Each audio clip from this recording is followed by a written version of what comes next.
LSU also riding a 6-game win streak, the longest since their championship season in 2019.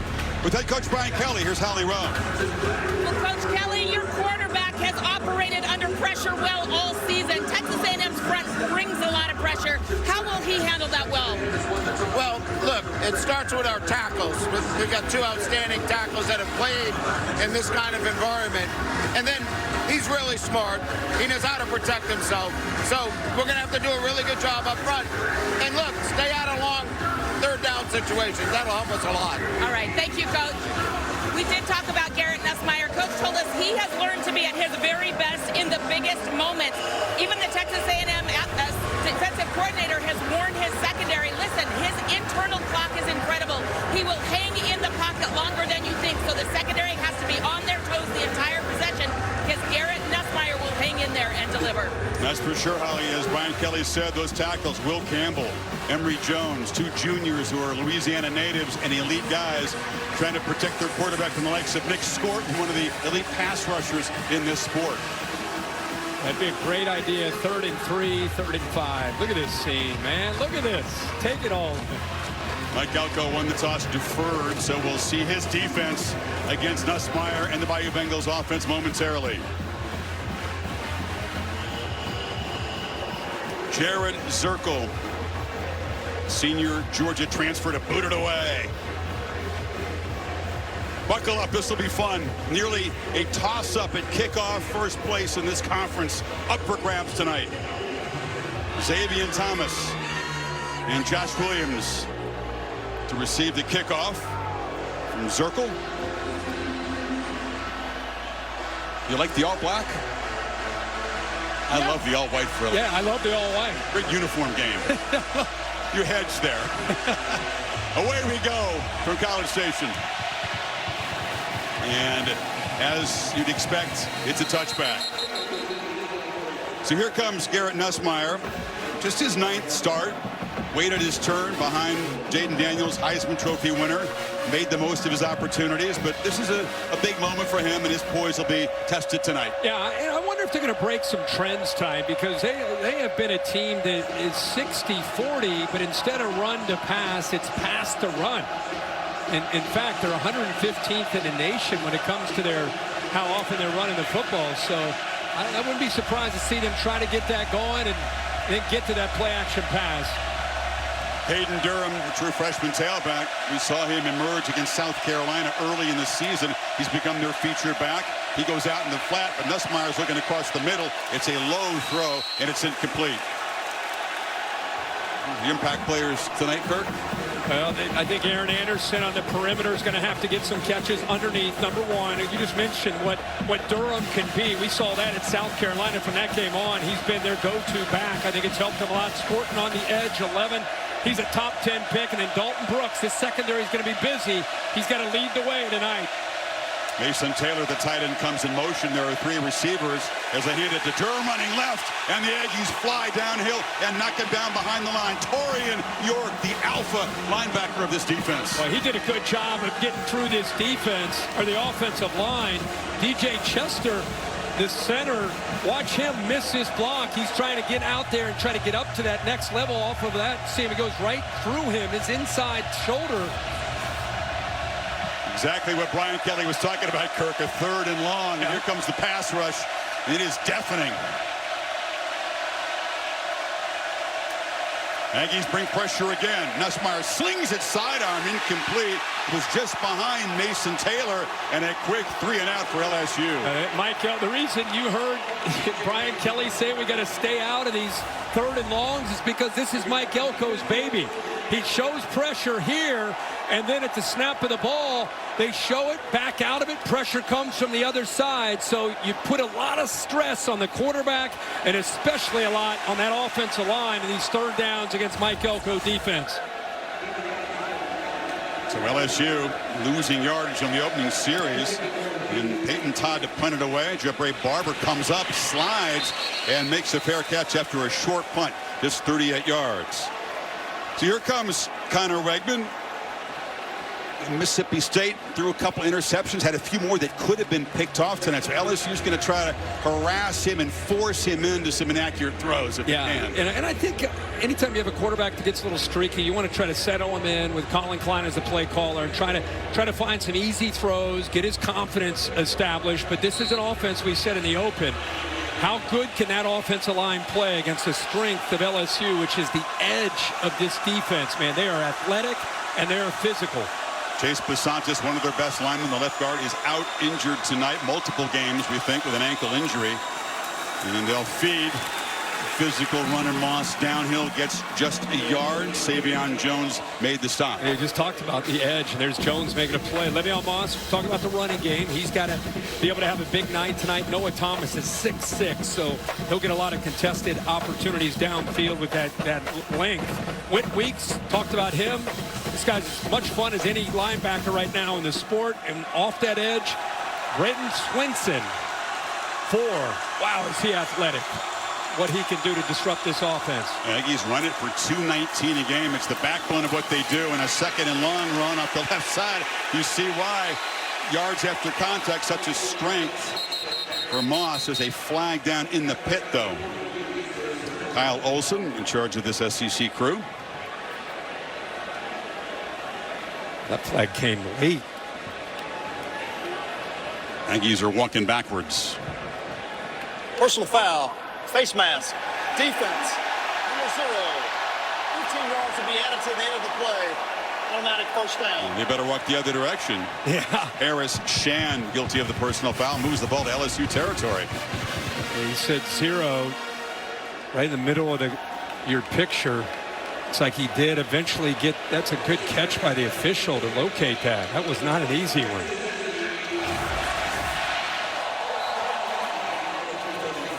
We missed that on Jones, on the edge. It'd be Shan and Gio Paez with the big fellows in the middle of this front.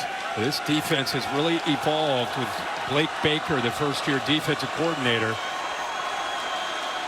Maury Daniels is the back now. Wigman looking to throw in first down. Here comes the pressure on the blind side, and he'll be sacked. Getting there quickly, Swinson, and then Greg Penn, the linebacker, cleaned it up. Yeah, Baker is an aggressive defense. He brings the pressure, brings the blitz. You see Swinson right here, 4 at the bottom. Weeks comes, but eventually it was Greg Penn who was just kind of eyeing the back. If the back stayed in to help pick up on the other linebacker, Weeks, that freed him to come, and there was nobody left to pick him up on that green dog blitz. Second and 16. Looking to get some of it back, and they feed Daniels up the middle into heavy traffic. They pick up just a couple. You know, Trey Zune, the captain of this team, he's the left tackle with the stabilizing force. He says, listen, we're going to run the ball, make them stop us, which they won't. He feels that confident that the running game is going to go right through LSU's defense. I love that. That's why he's got that C on that jersey. Let's see if they can back it up. They're going to need 13 on this third down. See that movement, walking both those two linebackers up, that mug look. They don't bring pressure. Comes off the edge and across the middle. It's incomplete. Tried to find Noah Thomas, one of his top targets, a little bit off target, and it's 4th down. Boy, Blake Baker does such a good job. You know, he brought one of those linebackers that I mentioned, and also brought the corner Stamp. So this guy is much like Mike Elko. He gets you to 3rd down, and he is going to really challenge the communication up front by the offensive line and trying to help these quarterbacks have enough time. Two strong defenses, could be a field position game. Punters could be important. Tyler White, the freshman, having a terrific season so far. The lefty boots it very high. Can he get it to check up? He does, and they'll touch it about the 6 or 7 yard line. Dalton Brooks going down there to touch it, and so backed up is Garrett Nussmeier for the second possession. Early stages, defense is fired up here in Kyle Field. Had the most consistent pass game in the SEC, and tonight they get back Chris Hilton Jr. for the first time this season. He's had a really persistent, painful bone bruise down near his ankle. Yeah. He is a guy who can fly. They have to respect his speed. Well, with what Lacey's done, Aaron Anderson, Mason Taylor, now you add Hilton. He's been the guy since week 1. They've looked forward to having him back to stretch the field. It's Anderson who motions across. Nussmeier looking to roll and throw in first down. Checks it down to Durham. And the running back scoots after the 13, chased down by Scooby Williams. Well, I love him out of the backfield. He is such an effective threat where you can clear out the zone or man coverage downfield, get those safeties and corners and backers backing out, and then just get him in space. He is lethal and something A&M's backers have got to be ready for tonight. Picked up 6 with a pass. Now handed to Durham, who bolts through a first down, and a tackle saved an even bigger game. Scooby Williams got him by the ankle. It's a 10-yard gain. Yeah, and a really good job of going to the bubble to defense. They have a 3-down line look, able to get behind the center and the left guard that time. Dellinger, and just opened up, made it easy to climb to the second level of the linebackers. Durham with the speed to house it from anywhere on the field. Nussmeier, pressure, flips it down to Durham again, makes a man miss, gets into space, look out, Caden Durham down the sidelines, mentioned his speed, he flashes it, and LSU with a monster play is set up. Dalton Brooks missed the tackle, and it's a 40-yard pickup. I'm telling you, the backer comes, now it's just again a check down. Just talked about how dangerous he is, and you see the stiff arm that he gives to Dalton Brooks, and now there's no one left after he's able to shake through Brooks. Man, does he have a lot of options in this passing game. Yeah. And more so with Hilton coming back. Those are just 2 checkdowns, and they're across midfield. Josh Williams is the back. And a short gain up the middle for the graduate student. Joe Sloan is a play caller. He's aggressive. Even backed up there, Kirk. A first down throw to kind of loosen things up. Yep. It shows you the confidence that they have in Nussmeier. Ton of trust in his decision making, and they trust his protection too. Sure helps having a couple veteran tackles. These guys have been through it all in the SEC. 3-year starters, Emory Jones on that right side and Will Campbell on the left. Across the middle, short pitch and catch to C.J. Daniels, the other receiver that we thought might be doubtful tonight. His 28th catch of the season, and we're going to move the ball right down short of the mark. It'll be third, about a yard. What I think is a great sign for LSU fans is it's not just completions. I'm impressed with the effort after the catch. I mean, this group has really grown from where they were early in the year to, I think, becoming more consistent as a unit. They block well as a unit. They catch the ball. They fight after the catch. Good start here. See if they can finish this drive for LSU. Play clock at 4. Got to snap it. They just get the play off and trying to throw for it on 3rd and 1, and the catch is made. And again, it's C.J. Daniels, and they're down in the red zone. And this is a nice job because he sees man coverage, checks to this play because he's got his, see that they're crowding to the line, 3rd and 1, roll out. Look at that soft corner. He has to work through a little bit of traffic, made it that much easier to get the ball out in the flat for Daniels. Love the call against man there by the offensive coordinator, Joe Sloan. Now he's got Kyron Lacey one-on-one if he wants him up top.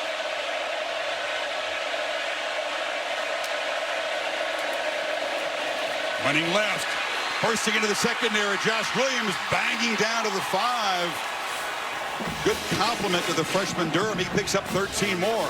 And Mason Taylor coming over to help out Will Campbell, Chris, and it's nice to be able to put in another back. He's a little bit more of a situational back. That's what he's become since Caden Durham has taken over in his 6th year, the former walk-on.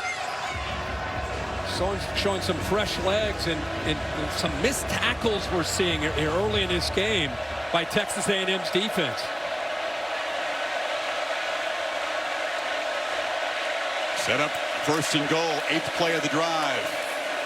And that time, stepping right into heavy traffic, Williams dropped behind the line of scrimmage by Shamar Turner, the elite defensive tackle. Yeah, this is why people look at this A&M defensive front. It's because of moves like this. Watch how sudden and quick. I mean, that is an elite play with quickness and power and size in the interior there. He played more on the edge in the scheme that they ran last year. They moved him to the interior to be able to make moves like that and win. Added 30 pounds to be ready for the inside. Second and goal, slings it into the flat, and instantly hitting Williams right there. Coming up making a nice play is Dalton Brooks, and it's going to be third and goal. Chris, you're going to love this. Dalton Brooks, watch how much traffic he has to work through to be able to make this play. Those receivers are just setting screens. They didn't do a good enough job, so he knew the assignment, saw the back going out into the flat, shadowed him, not only keeping his eye on the back, but working through that traffic to be able to be right there after that catch. That time, no yards after the catch. You practice against crowd noise. Here's the real thing. It is loud on this third and goal. End zone throw, no chance. Much too high for Trey'Dez Green, the 6'7" tight end. And A&M's defense makes a stand. Well, they tried to use Aaron Anderson to affect the communication. Here he is right here coming into motion. You have three defenders who are going to have to try to communicate and make sure they're on the same page. You can see the hands, the pointing, but all of it worked out because of Dalton Brooks making sure everybody was on the same page. Damian Ramos in for a chip shot, ultra reliable kicker. And that A&M defense, second best in the country in goal-to-go defense. Stepped up. Benning touchdowns, they sure did. So LSU marches you from their 7 all the way inside the A&M 10, settles for 3 midway first quarter. Kelly's Bayou Bengals up. There it is. Hello. Hey, I remember you from week 1. Rev is 5 years old, female. I'm going to see the tail, T-A-I-L of the tape. Nice. He's got about 50 pounds on her. Travels by golf cart. Ben doesn't do golf carts, I promise.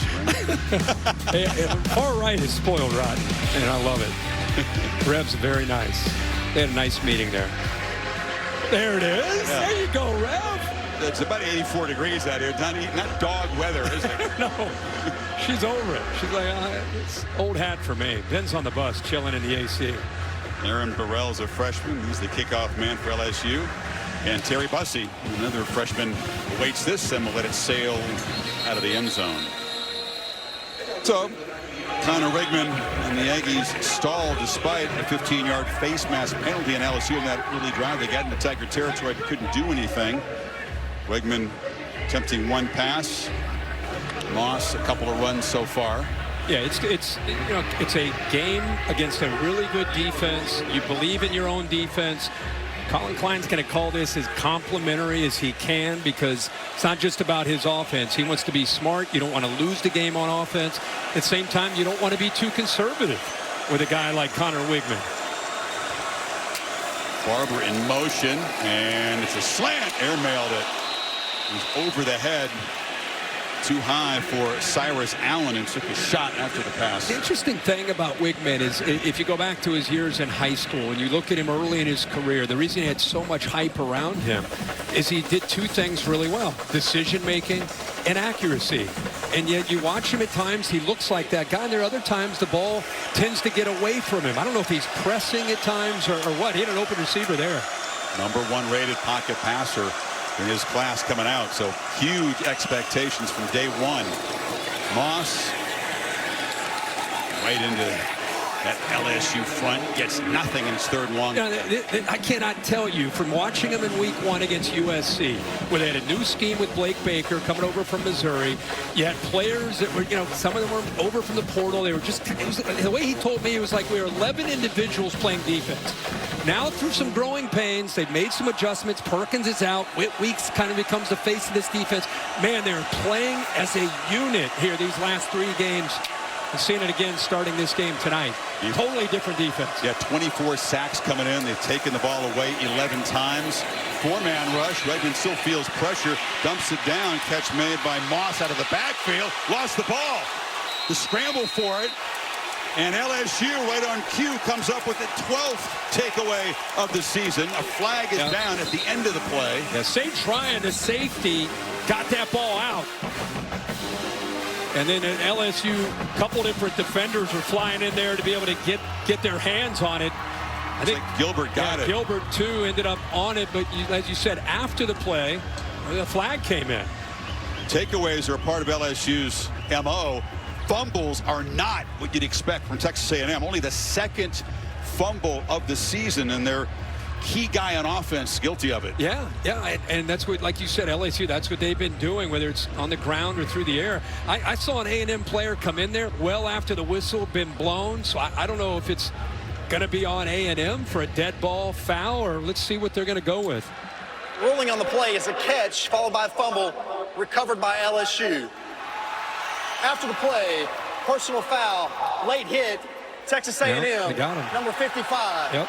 15-yard penalty. That's it. First down. Monte Reed Adams, the guard. So not only is it a turnover, but the 15 yards are going to move the football down near the 20-yard line. Well, first of all, you're able to blitz here on third down, so you get inside pressure, not to mention the outside pressure.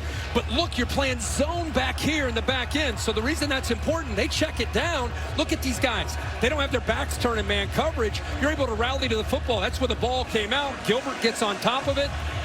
Then the late hit there by the big tackle, Reed Adams. So look at the field position. Here we go, Kirk. Another test for this A&M defense. Already down 3. And LSU threatening, set up on a platter here at the 21.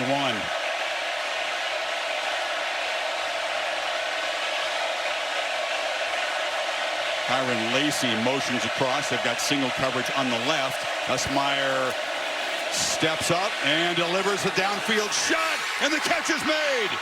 Mason Taylor, the rule it incomplete. He didn't hold on long enough, had his hands on it, couldn't keep it all the way to the ground. But I tell you what, I'm with you, but watch 18. He doesn't know the ball is thrown, but he doesn't give up on it. Watch Chris, he gets his hand in there.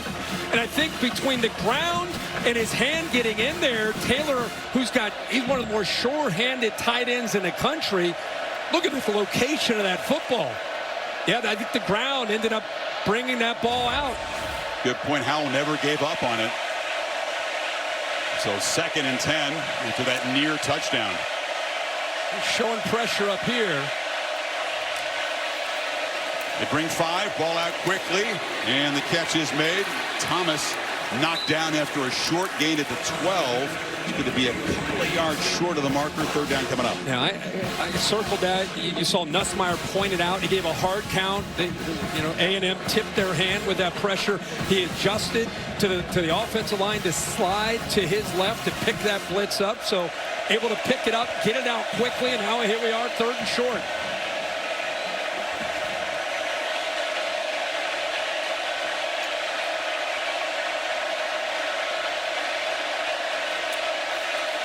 Going to throw for it. Slant, caught. Green knocked down at the 1. Big 6'7" freshman tight end sets him up 1st and goal. A very, very hesitant outside receiver. Just kind of slow off the ball. Again, man-to-man, which means you got to be able to separate. And Green, who is 6'7", a freshman, by slow playing the defender, he eventually cuts inside. He instantly was able to pull away. So good speed for his size. Oh, look at this. Their tight end is good looking. Big fellas out there. Old school T formation. Yeah, they are. And they're going to throw it to the end zone. Looping catch. Mason Taylor, LSU, gets the short field and stretches the lead here in Kyle Field. Nice throw. What a job at taking advantage of the turnover. And here's Taylor, who just dropped the ball. He was not, look at that, almost got through his hands. He was not letting that one get by. So, by the way, you see how he turned his body. I love this. They show an unusual formation. Defense is communicating, trying to get on the same page. And then after all that, play action on 1st and 10 for that unusual look. And a heck of a job by Mason Taylor to secure that ball. We've enjoyed watching his talents from his first year at LSU. He's always been a really clutch, reliable guy and tremendous athletic ability. 10-zip. Aggies turnover costly, and they're in a hole at home. Look at that.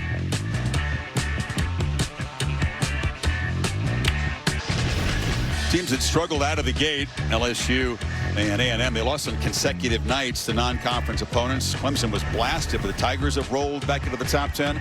Off today. We've talked about the 6-game winning streaks for the Tigers and the Aggies since those opening losses. LSU will feel like that one got away against USC. No doubt. United in late heroics. What a game. That was a heck of a Trojans. game. Well, A&M needs a response. They've gotten behind the sticks. Brian Kelly told Holly, we got to avoid 3rd and long. How about A&M trying to avoid 3rd and long? Their first 2 drives, they had a 3rd and 13, a 3rd and 10. We saw the turnover after the screen. That was on a 3rd down play. So the challenging thing is they've got a kind of a run-first mentality this year with the personnel that they have. But that's not going to be good enough against this LSU defense and how they've grown. They're going to have to make some plays in the passing game to make LSU feel that, to then be able to get back to their bread and butter in the run game. 2-back look, and running free. Big gain. Moss trying to atone for the fumble. Rumbles out to midfield. Picked up 25. A problem for this defense early in the year. They gave up too many explosives because the safeties either took poor angles or they busted. Here, he's there. Gilbert just misses the tackle. Good, tough running by Le'Veon Moss, who's 6 feet, 215 pounds, but runs with great authority. His offensive coordinator, Colin Klein, says he just runs so stinking hard. How he put it. He knows how to finish runs, that's for sure. Is that the spark the Aggie offense needed? Bang, fastball just bounced right off of Moss's chest. Holly?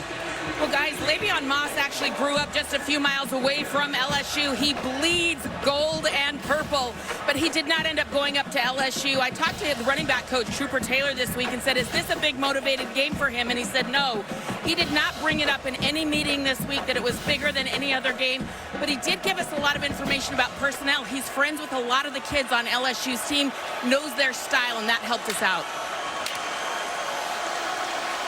He's a guy that's done an attitude 180 really in the last year. Now he's become a contagious enthusiasm leader guy for this team.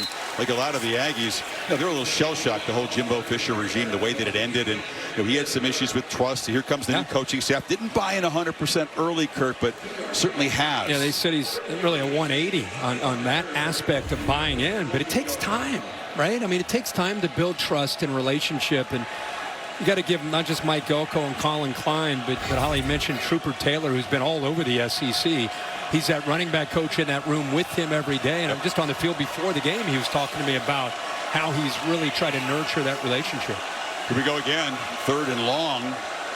Need 8 to keep this drive going. They're going to try to run for it with Daniels, and Amari Daniels picks up the first down easily, rolling inside the 40. Got 11 yards on 3rd and 8. That's a great answer to the creativity of 3rd down with Blake Baker. This is what he likes to do on 3rd down. So instead of worrying about protecting the quarterback against that exotic look, just run the ball to the outside, get away from that pressure. Look at those seams there that opened up quickly for Daniels and an easy first down. That's a great answer there. Forget blocking him in pass pro, just run the football. Daniels, another guy's complete back, good in pass pro, can make you miss, and runs with toughness too. Here comes pressure on 1st down on the slant. Catch made by Jabre Barber. Wegman's best throw, just his 2nd completion so far, picks up 14. Aggies cooking now. Yeah, they are. He reads Major Burns right here on a blitz. Look how far back the safety is. So now you know you got a quick hot route right there. You get it to him in a hurry. Tough for that safety at that depth. Sage Ryan to make a play on it. Another first down. Wegman, pump fake, just has to throw it away. Really nobody open. Greg Penn closed it down, but Barber was well covered by Ashton Stamps on the perimeter. Yeah, usually you think of weeks blitzing, but what we're seeing is, again, you call it a green dog blitz when one linebacker, the other one's blitzing. He gets picked up by the running back, and then that kind of lets the other backer, who this case is Penn, hey, if he's going to pick him up, I'm going to go. And again, one time he gets a sack, and this time he comes close to getting another one. Witt, Weeks, and Penn, what a combination of linebacker. 2nd and 10. Moss again. You're not afraid to run the ball. Even in 2nd and long, picks up 3. Savion Jones made the stop. Another 3rd and long, though. Yeah, but these early downs, until you get them out of it, they are just coming downhill as a defense. That time, Major Burns took the left tackle, Zune, and you saw on the backside there, Savion Jones able to make that play.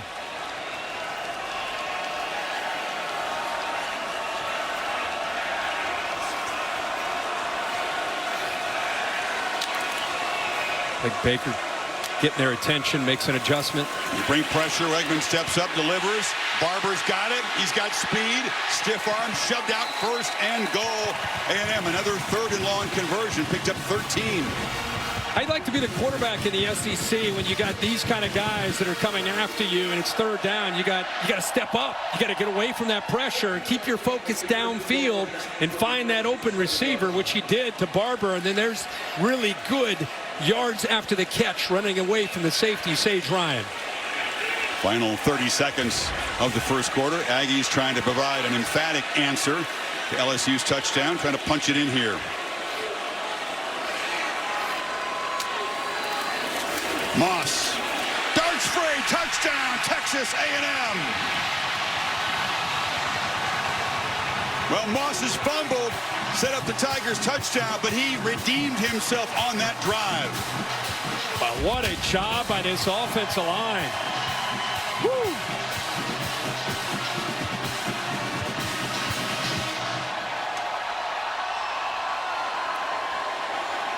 Ninth rushing touchdown for Moss. A 25-yard burst, got the drive going, and he finished the drive.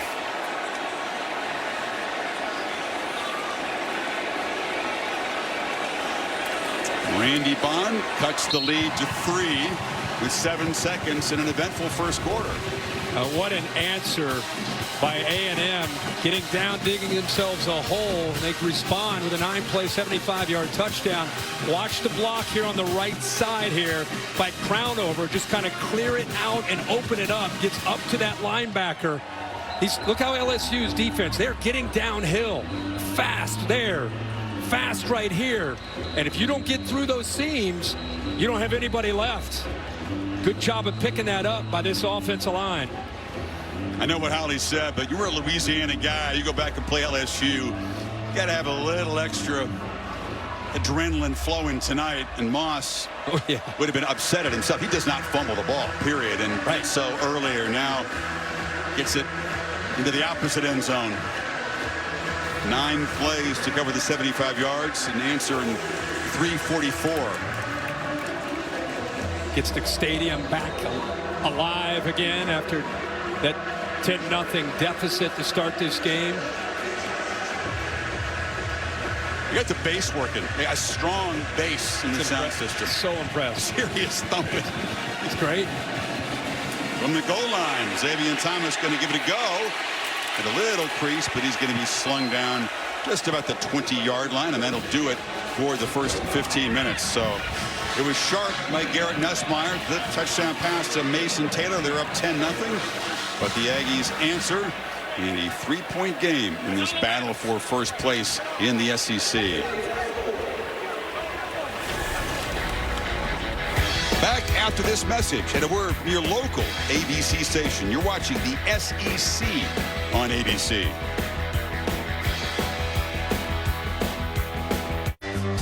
In East Texas, welcome back to the SEC on ABC. Saturday Night Football presented by Capital One. Start of the second quarter. LSU from their 20, up 3 on the road.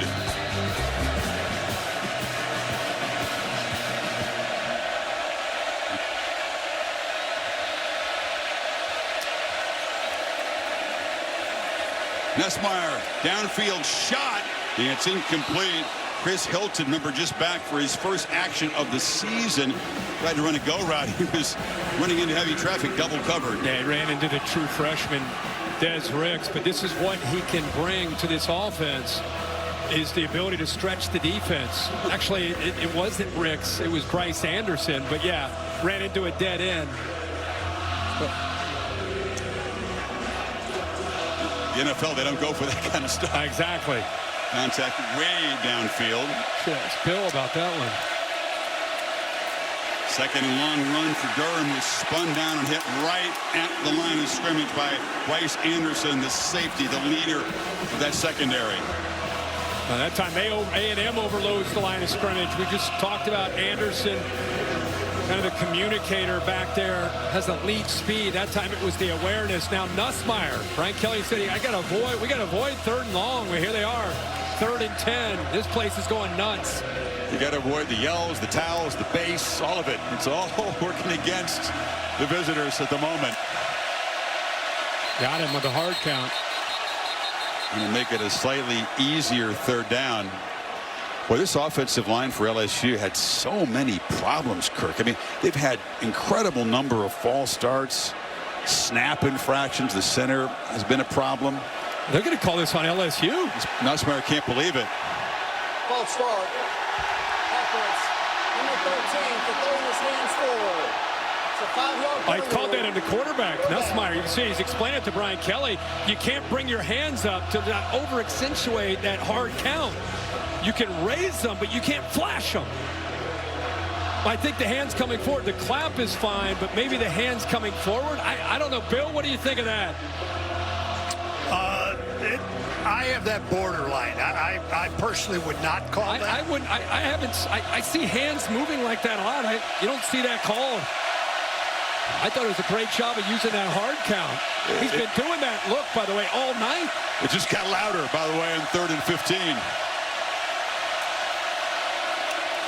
3-man rush. Nussmeier on the move, throws downfield, and coming back to make the catch is Kyron Lacy, who just worked his way back, kept his eyes on the quarterback. Chris, you're exactly right. Just watch him and watch what he does as far as working himself back. Quarterback starts to move right here. So instead of throwing it out here, he brings him back with this throw. And a heck of a job by Lacy recognizing that and coming back for that 1st down. How about that by LSU on that 3rd and 15? And they pick up 33. Williams, heavy traffic. Lacy is so good. I mean, he doesn't have the speed maybe of his teammate Hilton, but physical, strong, just so good in contested catches, so savvy. With you. I am with you. He is energy. Plays with so much passion. Great ball skills, great body control. That was a great example of just understanding and seeing that football and helping his quarterback, helping him out. Big win over Ole Miss a couple of games ago was Lacy, who had the game-winning touchdown reception. 2nd and 7. Nussmeier heaves it downfield. That's Thomas in coverage, and it's broken up. Des Ricks, the Alabama transfer freshman, got back there. A&M does a good job of getting pressure with just 4. Pretty accurate throw, all things considered. Thomas has a step on him. The ball just a little bit underthrown, and I'll tell you why. Look at this in the pocket. I mean, he didn't really have a chance to follow through at all. He's trying to keep an eye on that. Nussmeier has 9 completions so far tonight to 7 different Tiger receivers. Spreading the wealth. He needs 7 on this 3rd down from midfield. That's 6 guys up tight. Here comes the pressure. Nussmeier steps up, delivers a long throw, catch made. It's Lacy again. Lacy is free, and a 1st down inside the Aggie 30. Chunk of 21. Yeah, they're moving around, trying to affect the communication. Right here, he ends up bailing out. Look at this offensive line on this 3rd down. They don't get pressure. They do their job, let him step up in the pocket. Perfectly thrown football.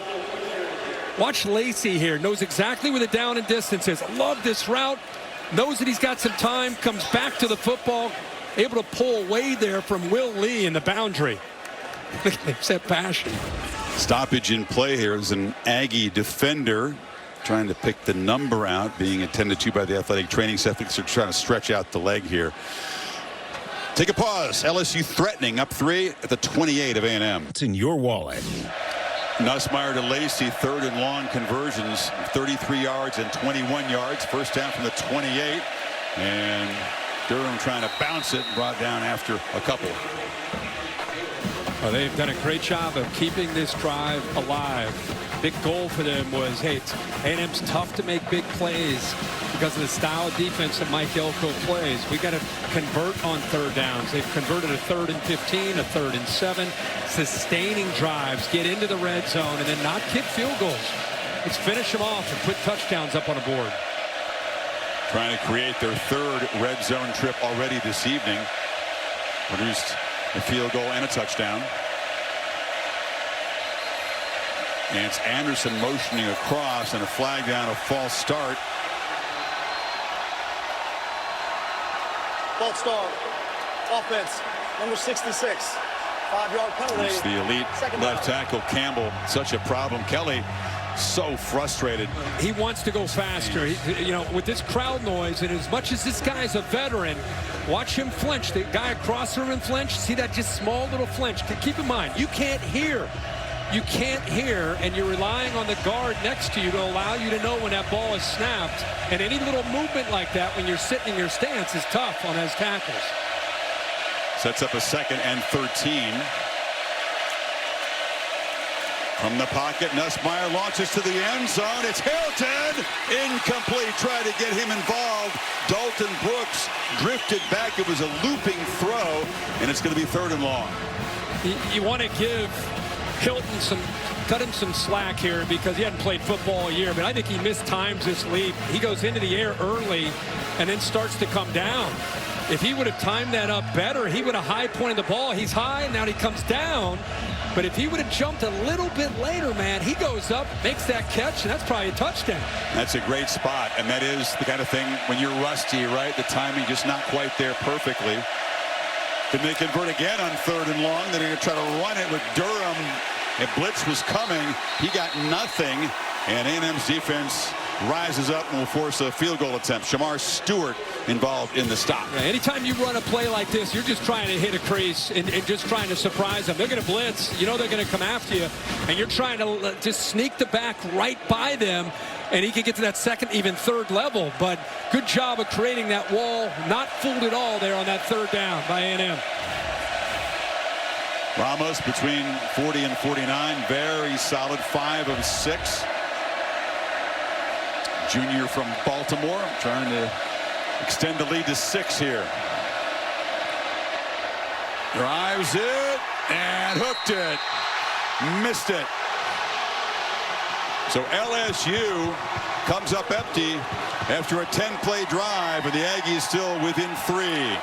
Ultra reliable kicker. The snap of the hold, I would say, less than ideal that time. The snap looked pretty good at the hold. The hold wasn't oh, that was not a good hold. Did not get the laces turned, timing off a little bit, just enough to affect the kicker there. Oh, coach says no good.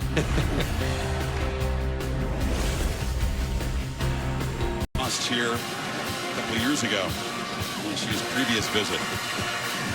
A&M from the 31.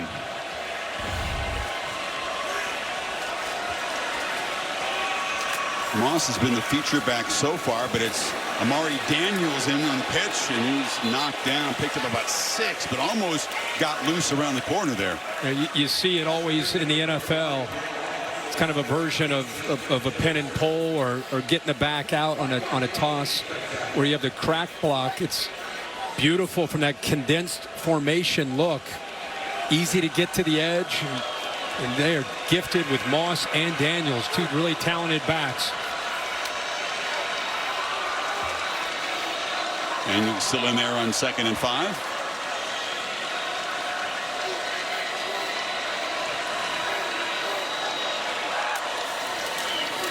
He's got it again, running right, and spins forward, knocked down a couple yards short of the marker by Braden Swinson. 3rd and about 2. You know, in this era, everyone spreads people out. They attack downfield. They try to get the ball in space. Where Mike Elko and Colin Klein are with a lot of the talent that they inherited and the portal players that they brought in. It's even with the injuries up front with the offensive line, it's more about the line of scrimmage, more of that old school approach. See if they keep it on the ground curve, trying to move to 6. They do. 3 carries in a row for Daniels. It's close. Well, they're spotting it. The official running in on the far side. I think he got it. Whit Weeks and Suggs got there, and it is going to be just enough. They will move the 6. 1st down. A&M. But Weeks knifing in from his outside linebacker spot, almost got there in time. Monster last couple of games. Like about 18 tackles against Ole Miss and against Mississippi State. adds a bunch more, and had a pick that was the biggest play of the game. Tipped in the air, returned down to the 2-yard line. They punched it in. Enormously important play when the Bulldogs were trying to rally. Weigman backs up, escapes pressure for now, still alive. Connor Weigman weaving. It was a pretty adventurous 4-yard gain. Swinson was menacing him from the start, eventually knocked him down. Well, this defensive line is very athletic, very deep. Nice job of being able to use some quickness. This time it's Suggs who chases him around, gets him out of that pocket, and give him a lot of credit for the athletic ability to keep that play alive. He's known as a north-south scrambler. He doesn't usually zig and zag like that. Serpentine through there. Daniels did. Moss off the right side. He's a man who knows how to finish your run. Lowers the pads, just runs over a big defensive lineman. First down. I tell you, this offensive line, you got a freshman at left guard. You got some guys that have had to shuffle around because of injuries. You got an aggressive LSU defense that's just flying downhill. Look at Weeks and these linebackers. Safeties are uptight, and yet they're doing a good job. And then you got tough, hard running. They asked these backs, you're going to have to account for that 8th man. Weigman looking to throw, and first down again, eludes pressure, weaving his way, still got the ball, held on to it too long, and finally Swinson caught up to him and dropped him for a 3-yard loss. You better get that ball out of your hands, because it's one thing to olay a guy or two, but they're still coming after you. LSU's really good job of rotating to try to stay fresh. See, those guys go down, but they're going to keep coming after you. And he's putting himself in a very vulnerable spot here by holding on to that ball. Swinson's running after his weight. If you're going to stop, I'm going to knock you down. Oh, yeah. He's out of the game to get a breather right now. E.J. Smith, son of Emmett Smith, has the football on a 2nd and long. Smith breaks free. A flag comes down behind the play where you would expect it would be a hold. Yeah, the center Fayu, to me, like he had a hold, good grab of a jersey. Holding, offense, number 61. 10-yard penalty from the spot of the foul. Still 2nd down. It's just the 2nd penalty on the Aggies so far, but it negates a nice run, and now they're way behind the sticks. It would have been 3rd and 4 if the run had counted. Now it's 2nd and a mile. Major Burns, who's really playing like a linebacker tonight in their scheme. You can see right there that Fayu had a hold of his jersey. So A&M had a couple nice plays. They moving into positive territory now that the holding sets them way back. Empty backfield on 2nd and 22. 5 receivers out for Weigman, and instead just throws it in the dirt. So LSU dropped and played coverage, and he didn't see anybody open. Now, I think right in the middle of that throw, he thought he had a receiver and then saw the defender, and I think the ball just got out of his hand because I think he tried to maybe pull it back. But he was already too late, and arm continued forward, and the ball was just kind of came out a little ugly there. Ollie reporting, Kirk, that Armaje Reed-Adams, the right guard tonight, is out of the game at the moment. It's already a problem area for A&M with injuries. 3rd and 22. Tigers say there was a flinch. The officials agree.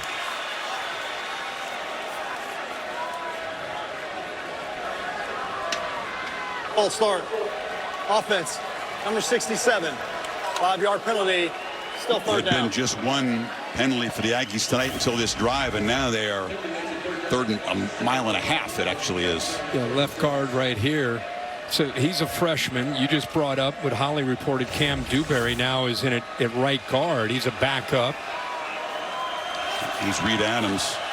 Guy's been battling injury, but a guy who brings a lot of energy, high motor offensive lineman.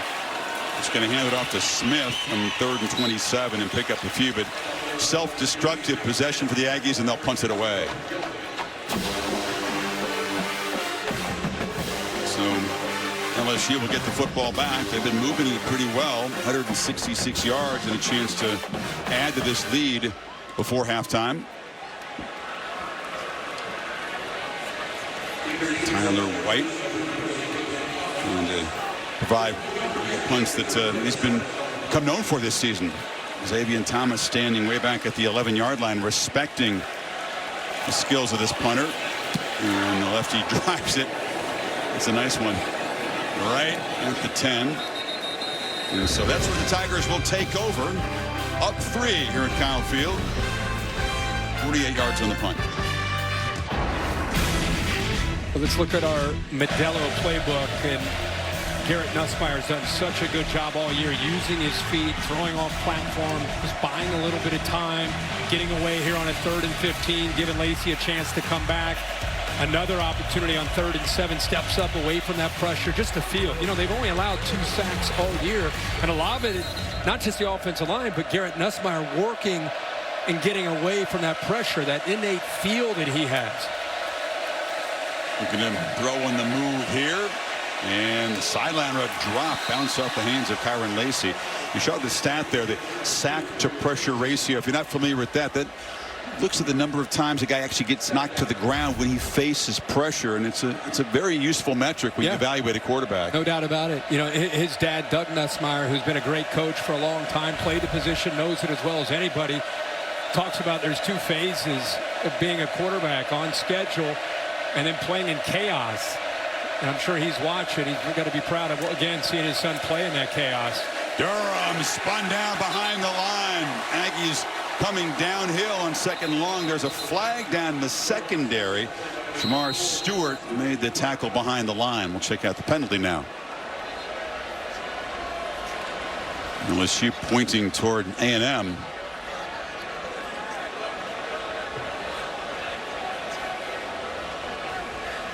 Personal foul, face mask, defense, number 14. 15-yard penalty, automatic first down. It's Javon Thomas, the corner. Yeah, Cannot believe it. And the reason he's frustrated is because he just had a great play right here. Let's keep an eye on Stewart. Keep in mind, he's 6'6", 290, moving like that off the edge. What a play. And then it's taken away because of the face mask. Penalties have become a troubling trend for the Aggies all of a sudden. 2 in that last offensive possession. Now that negates, as you said, would have been a great play by Stewart. Garrett Dellinger, the offensive lineman guard for LSU, hobbling to the sidelines. They've been incredibly healthy. These 5 starters have all played coming into this game between 490 and 493 snaps. They work as a unit, and they've stayed together and healthy. So we'll get a report on what Dellinger's status is. And Mubinga comes in, redshirt freshman. Looks better and better the more he's walking there, so hopefully he's going to be okay. Mubinga comes from the powerhouse high school program in Beaufort, Georgia. Yeah, a lot of SEC players and college football players coming out of Beaufort. You do see that on the charts a lot wherever we go. Right. Another guy from Beaufort. Yep. And we'll see if Mubinga can step in, or the veteran Dellinger. Swing pass, Durham on the edge. Now just not able to get around traffic there. Damian Sanford, one of the backup linebackers, stepping up. Boy, great job by Jaden Hill, too, to just not lose the edge. Good job of just trying to understand where he's got to be, get outside, fight through it, fight through it, fight through it. Whew, that was beautiful. Look out. Aaron Anderson went down low. It's a sprint. Anderson will not be caught. Touchdown, 76 yards for the Tigers.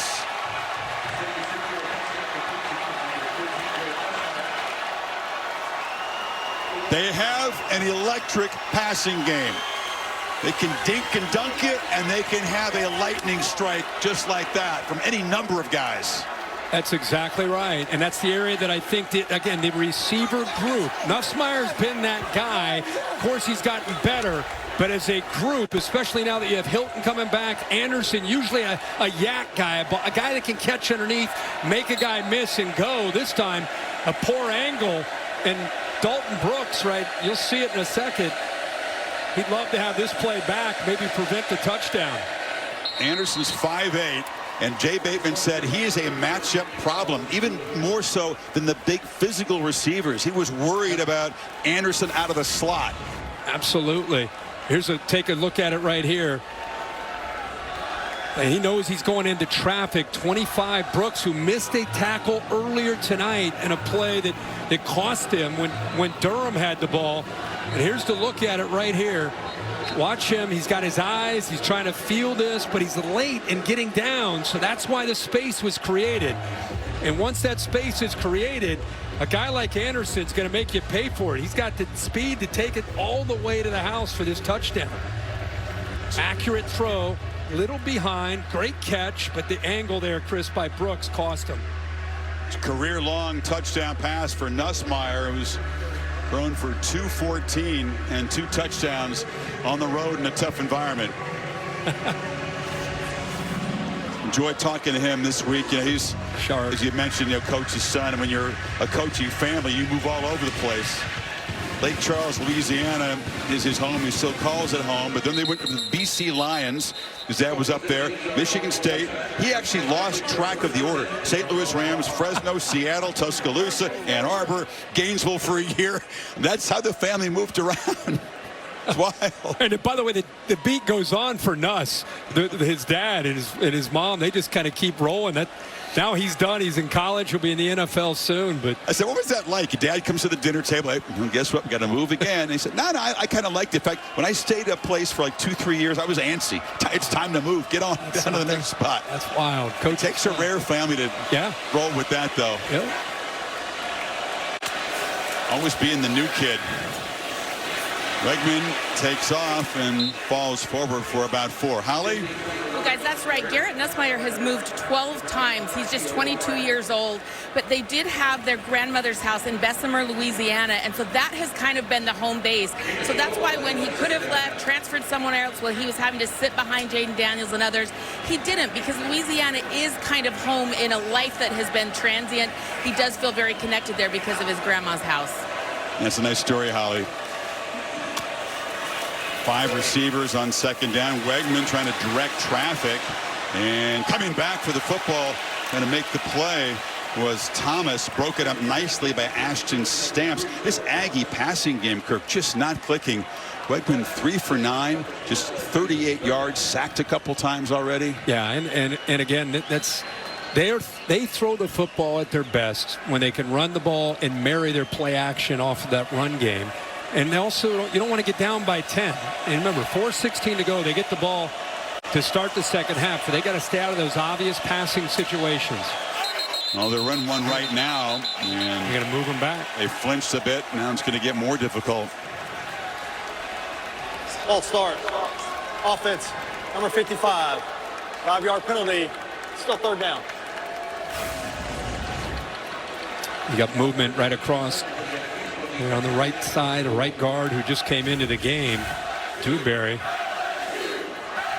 And you said they're not necessarily built for those obvious pass situations, especially not against the defense this aggressive, and they may face a lot of them. I'm trying to come back here. 3rd and 11.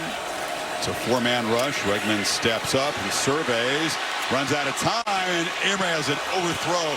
Pressure was closing in, but he waited a little bit to try to get the ball out of his hands, and eventually Gio Paez got there. Now, this is the beauty of being able to just simply, they're showing 3. You're going to drop here, you get pressure right here, and you're rushing 4. I mean, look at their playing zone behind it, but you're making this quarterback step up. Who's open? There's 2 guys in kind of the same area, but there's nowhere to go with the football because of the coverage by the Tigers defense. Yeah, a lot more blockers than rushers. You do the math, that means there's a lot more dudes in coverage than receivers, right? Tyler White boots it away, and Thomas drifts back and makes the fair catch. So LSU will take over at the 21-yard line. Next week, 3:30 Eastern Time on ABC. Georgia, ranked number 2 against the Florida Gators. Annual meeting in Jacksonville. Then good one as Iowa State takes on Texas Tech in the Big 12. Both games also streaming live on the app. On paper, doesn't look like a classic cocktail party matchup, but you never know. The Gators, sizable underdogs, shown some fight lately. So Nussmeier back to work. Whipping throw downfield. Lacey's got it. Makes a man miss. Kyron Lacey skips out of bounds to the 32. And this passing game really feeling it. 30 more there. This is really a great design because you're able to stretch the defense here. A little bit of hesitation as if I'm blocking, and then I'm going to get down the left side myself. Little hesitation. I'm blocking. Nope. I'm going right down. Good levels concept and a good quick throw there by Nussmeier. LSU looking to throw a haymaker here. Really stretch the lead before halftime. Lacey off to the left. Mason Taylor's to the right of the formation, and they're throwing a long sideline route to Chris Hilton. Des Ricks in coverage. If you wonder about the arm strength, to throw like that kind of that's what I just said. I'm telling you, we've watched Beck, we've watched Ewers, we've watched them all. The ball comes out differently with this guy compared to all these guys that we watch. In what way? It explodes out of his hand, and it's accurate. And he's got such confidence. Look at his face. Look at his eyes. The guy believes in himself. And I think he's getting more and more comfortable with the guys around him as a first-year starter replacing a Heisman winner. Off the edge, a sidearm sling, and it's dropped over there. Incomplete. Dalton Brooks was covering Durham. It'll be 3rd and 10. Should be 4th down. The position isn't just about... Nope, 3rd down. They moved it back. I'll clean it up. It's all good. Position's not just about how far you can throw it, how fast you are, all those kind of things. It's about being able to recognize things pre-snap and getting into the right play and getting out of the bad play and play in front of an atmosphere like this and not flinching. I mean, that's who this kid is.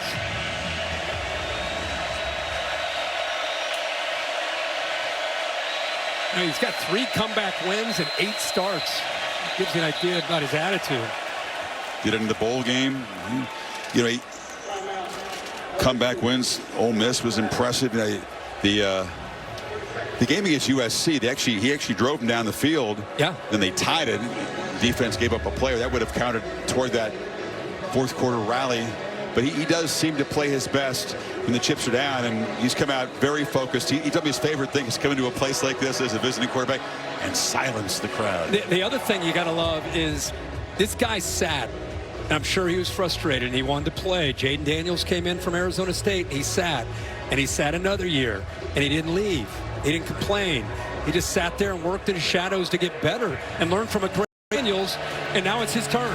Those guys, there's a lot of value in that. I know you love guys who do that, who show the patience in that. Especially in today's game. Yeah. You know, the easy thing is to go and leave. I'll tell you who else appreciates that. The NFL GMs that I talk to every week. And see what they worked out on the timeout for 3rd and 10.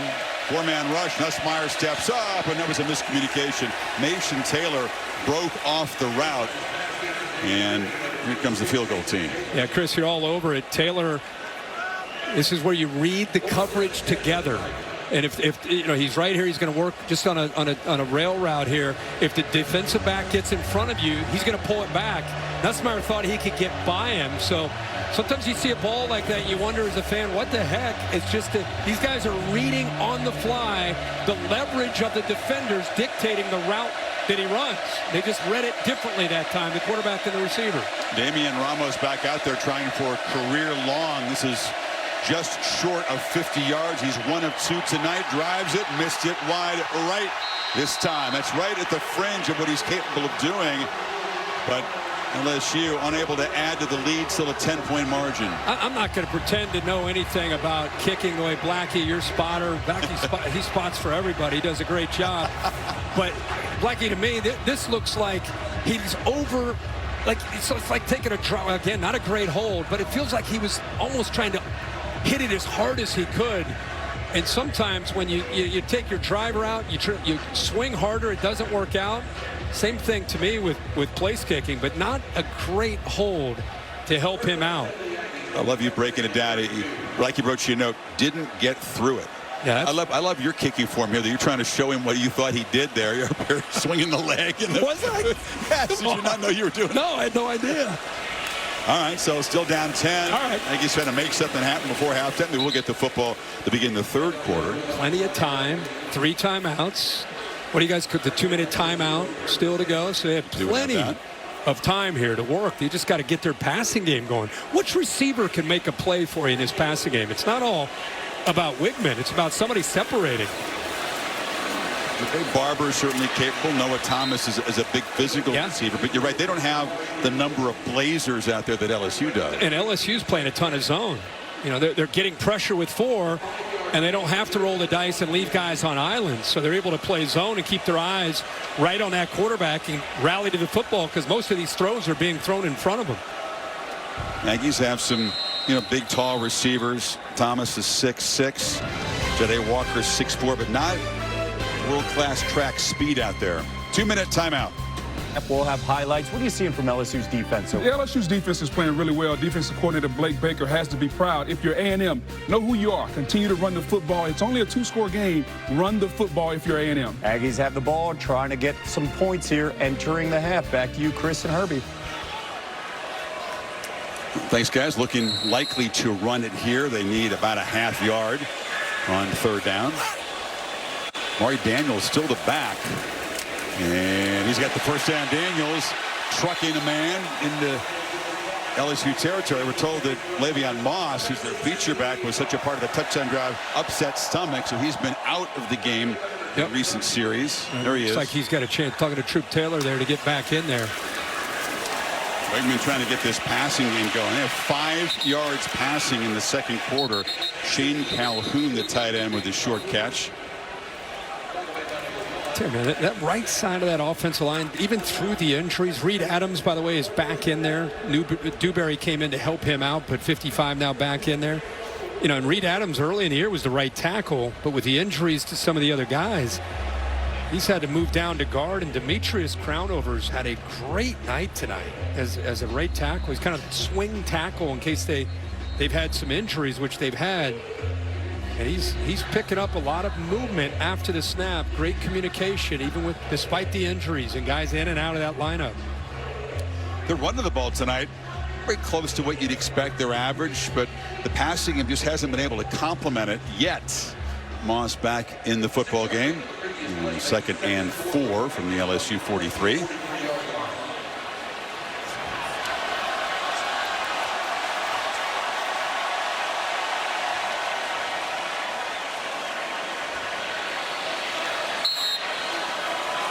Wegman looking for some playmakers. Off the play fake, 3-man rush, has time, checks it down, it's bobbled, incomplete. Moss, again, who's been out in recent series, had the fumble earlier, had some nice runs, just took his eyes off it there. A&M's got to take advantage of this opportunity. I mean, this game could be 27-7 if you look at all the possessions and the missed opportunities for LSU, and it's 17-7. They're in plus territory with 1:41 to go with 2 timeouts. They get the ball to start the second half. Huge opportunity here. On 3rd and 4, trying to run it, and they're not going to get anything. Very minimal gain. Sets up a 4th down decision for Elko. You feel like the offense is going to stay out here. 1.5 to go. Well, you're down 10 and you're out of field goal range. You got to give it a shot here. You work a little time here. Let that clock go down, because if you miss it, you don't want to give Nussmeier too much time. So it makes sense while you're letting that clock work a little bit. You're exactly right, though. Situationally, it's an important moment in this game. Huge. Going to that condensed look, bunch formation on the left-hand side. Wegman batted down to the line of scrimmage. Getting a big hand up was Gio Paez, and LSU gets a stop, and they'll take over at their own 42. Here's the AT&T clicker to give you a look at this 4th down play. And watch these defenders. Greg Penn right here right away. He's got his eyes looking. He knows somebody from that bunch look's going to work to the middle. They don't have to blitz. You got zone. Good job by the big man, 99, Paez getting his hand up, but there's nobody there. That would have been really close. Look at the coverage. Leveraging the football after the throw. Surprised they threw for it there? Well, it'd been tough to run, so I'm not necessarily surprised. Try to hit a crossing route, which works good against man coverage, not so good against zone. And the 3rd and 4, couldn't pick it up on 2 plays, and now Nussmeier trying to make him pay. It's Lacey. Well, he turned the last second and showed the DB that the ball was on the way. Will Lee was in coverage. How about the throw? Oh, Nussmeier looks like he got hit right as he threw the football. I don't know if somebody might have stepped on his foot. There was a lot of traffic in that backfield. Again, once again, subtle movement, feels it. Yeah, one of his own linemen may be stepping on his foot. That's 300 pounds, a big fella stepping on you. Staying in the game here. 51 seconds now before halftime. LSU still with 2 timeouts. By the way, how about that throw? Handoff, just ducked down Josh Williams. They were coming in a hurry at him. Nick Scorton, the defensive end. And Josh had to just duck out of the way. Yeah, LSU took a shot on that first play, incompletion. Now they run it. You still have Nussmeier kind of limping around back there. And it's smart with the lead that they have. Again, A&M will get the football, but they get your quarterback in there, take a peek, make sure he's okay, and get out of Kyle Field in the first half up 10. Even though, like I said, it could have very easily been 27-7, 20-point lead. Not the first time Nuss, as they call him, will get up limping and moving around. Somehow he ends up staying in the game. Oh, yeah. Okay. There's no way he's coming out of the game.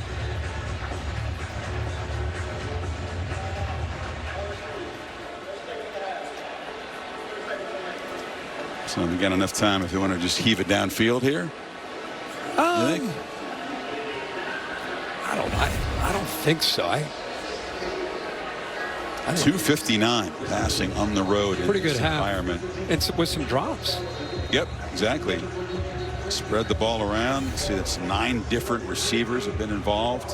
Have to look at where that ankle foot got caught up in traffic on the drop back. Yeah, Campbell looks like it's on him.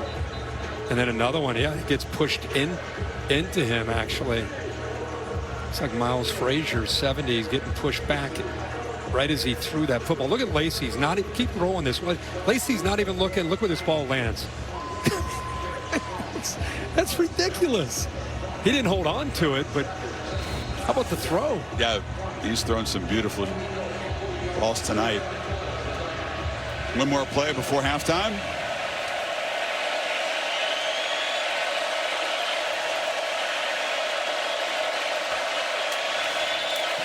And they just hand it off to Durham. And he'll be knocked down at the 40 by Jaden Hill. Nussmeier hobbling off. He's got halftime to regroup, and we'll take a look at that in the locker room. But LSU goes on the road to this hostile environment and plays a strong first half. 284 total yards. Aggies had the one fumble early by Moss, which LSU turned into a touchdown. And a couple touchdown passes from Nussmeier. Let's get Brian Kelly's reaction to the first half with Holly. Well, Coach Kelly, we talked about being worried about handling A&M's pressure, but how has your defensive front really kept them under pressure more tonight? Well, I think we've gotten good pressure from the edges, which we have, most of the year. And it's still, for us, it's much more about stopping the run first. If we can make them predictable, which we have, we've gotten them into some 3rd and long situations where it's been predictable. And that obviously has led to us being really good on 3rd down. Garrett Nussmeier, a little bit banged up, got stepped on there. If he can't go or if he's limited, what's your plan next? We've got 3 other guys that are ready to go and prepared. So I'm not too worried about that as much as I'm worried about, take advantage of the opportunities we've had. We've had 2 times now where we've come up with some empty possessions. In a game like this, you just don't want to leave points out on the field. Understood. Thanks, Coach. Yeah, 2 long field goal misses there by Ramos. He just had to settle for a chip shot early. Yep. But LSU on the road trying to claim first place in the SEC all to themselves. 17-7 at halftime. Capital One halftime report coming up after these messages. It's the SEC on ABC. Set for the second half from Kyle Field, the SEC on ABC. Saturday Night Football presented by Capital One. LSU on the road in this battle for first place in the conference, leading by 10. As Brian Kelly pointed out, it could have been more. Aggies get the football here, and on a blackout night here in College Station, there's a shortage of electricity. on the A&M passing game. You see what I did there with? Got it. Yeah. No, I mean, they've had nothing really through the air. LSU's getting these chunk plays, 5 of them of 20-plus yards in the first half. What can they do, or is it going to be a comeback via the run for the Aggies? Well, first of all, you're down 10 and you get the ball to start the second half. I mean, it could have been much worse. To me, whatever plan you came into this game with, you make a couple subtle adjustments, but Marcel Reed possibly maybe comes in the second half. He's played. He can provide a spark with his athletic ability. But I think you got to run the ball and get the play-action pass game going. That's obvious what they came in hoping to be able to do. Show the scoring, the Sonic Drive recap. It was a 3-0 game until a fumble by Moss set up LSU in great territory, and Mason Taylor, a terrific catch. Yeah, what a catch. After he had a drop, he came right back and made that catch, and then A&M down 10, but they get the crowd back into the game with a touchdown after a really nice drive. Moss punches it in. Poor angle there by Dalton Brooks, 25, allows Aaron Anderson to get out free, and he outruns the rest of the defense. And jump back up. Drive-in recap. So Nussmeier will sit after an excellent first half. And this LSU defense protecting a 10-point lead. Crowd stayed in it at halftime. I'll say they cheered the band like maybe only Ohio State fans who get as fired up for the halftime band show. Yeah, I think the precision, the execution. Yep. And you're hoping for more of that from the offense when they get the football here momentarily. Forget about kickoff returns. Burrell just doesn't allow anything like that. Holly, what do you have? Well, I talked with Mike Elko for Texas A&M, and he said, you know, they're just getting too comfortable on third down. He is known for his third down defense, being able to disguise things, get teams off the field, but 4 for 9 in the first half on third down. He said LSU was just too comfortable. Look for us to disguise more and try to get Garrett Nussmeier off his game. And then I did check on the health status of Le'Veon Bell, who we saw lose his pregame meal. Coach said he's just having some anxiety. He's fine, and you see him back out there right now. Tactfully put, Holly. Moss is out there to start the second half as the Aggies try to get something going. They fake it to him. Pressure off the edge. Reichman slings it downfield into traffic, and it's incomplete. He got hammered as he let go of the ball, and then Jordan Gilbert broke it up. Yeah, Major Burns, who is aggressive in that first half, he walks up to the edge of this defense right here, and watch the back. He misses him, regrets it, and Wigman's lucky he even got that football off somehow. Gilbert, meanwhile, who was on the other end of the play, fired up. He's a Texas A&M Aggie transferred to LSU. On 2nd and 10, pressure comes. It's picked up. Catch made. And this is Moss, who they split out wide. Effective plays. They got a running start for him, and they pick up 15. Yeah, that time, because of the blitz of the linebacker, they had some space there to be able to work into the middle. And it's aggressive and downhill, as we've seen both Greg Penn and Whit Weeks. That could be an answer by Colin Klein, is just getting the ball out quickly and over to the middle of that defense. Kirk, that's the longest pass play tonight so far, 15 yards for A&M. Moss had the one chunk play this offense has really produced, that 25-yard run. Reichman has a lot of time again over the middle, and it's incomplete. Moss, excuse me, that's Walker, Jade Walker, off his hands. And again, they go right back to the middle. This time, though, Weeks, you can see they're dropped back in coverage. Penn, Weeks, and Burns. Those are the 3 at that second level. 40, 18, and 8. All really good players, experienced players. Weeks is a sophomore, but he's played a lot of football. Penn and Burns are seniors. Moss on 2nd down, cannot escape. Savion Jones came off the edge, wrapped him up, and wouldn't let him go. Just a wall is created by this defensive front. Watch this defensive front right there. And you're a back. Where are you going to go? And if you set the edge, it's like creating a fence by that defensive front. Well, another 3rd and long.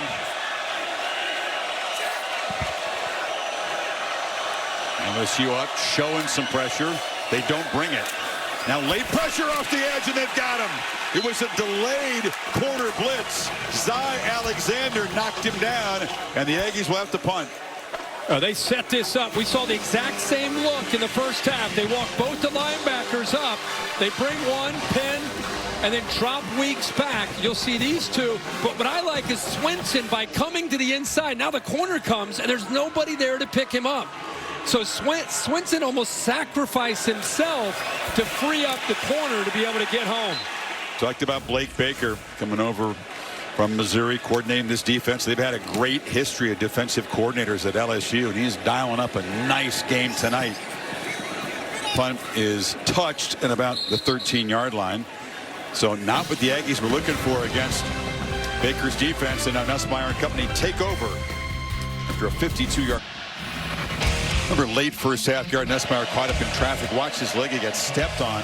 It's like Will Campbell right there. The left tackle got pushed back into him. He was limping pretty badly. Brian Kelly said he wasn't too concerned about it just before halftime. That's what he told Holly. Keep an eye on that. Of course, he's in the huddle here as LSU takes over first possession of the second half from the 14. Loved Mike Elko's comment to Holly about disguising some looks, trying to get him out of rhythm, show him one look, go to another.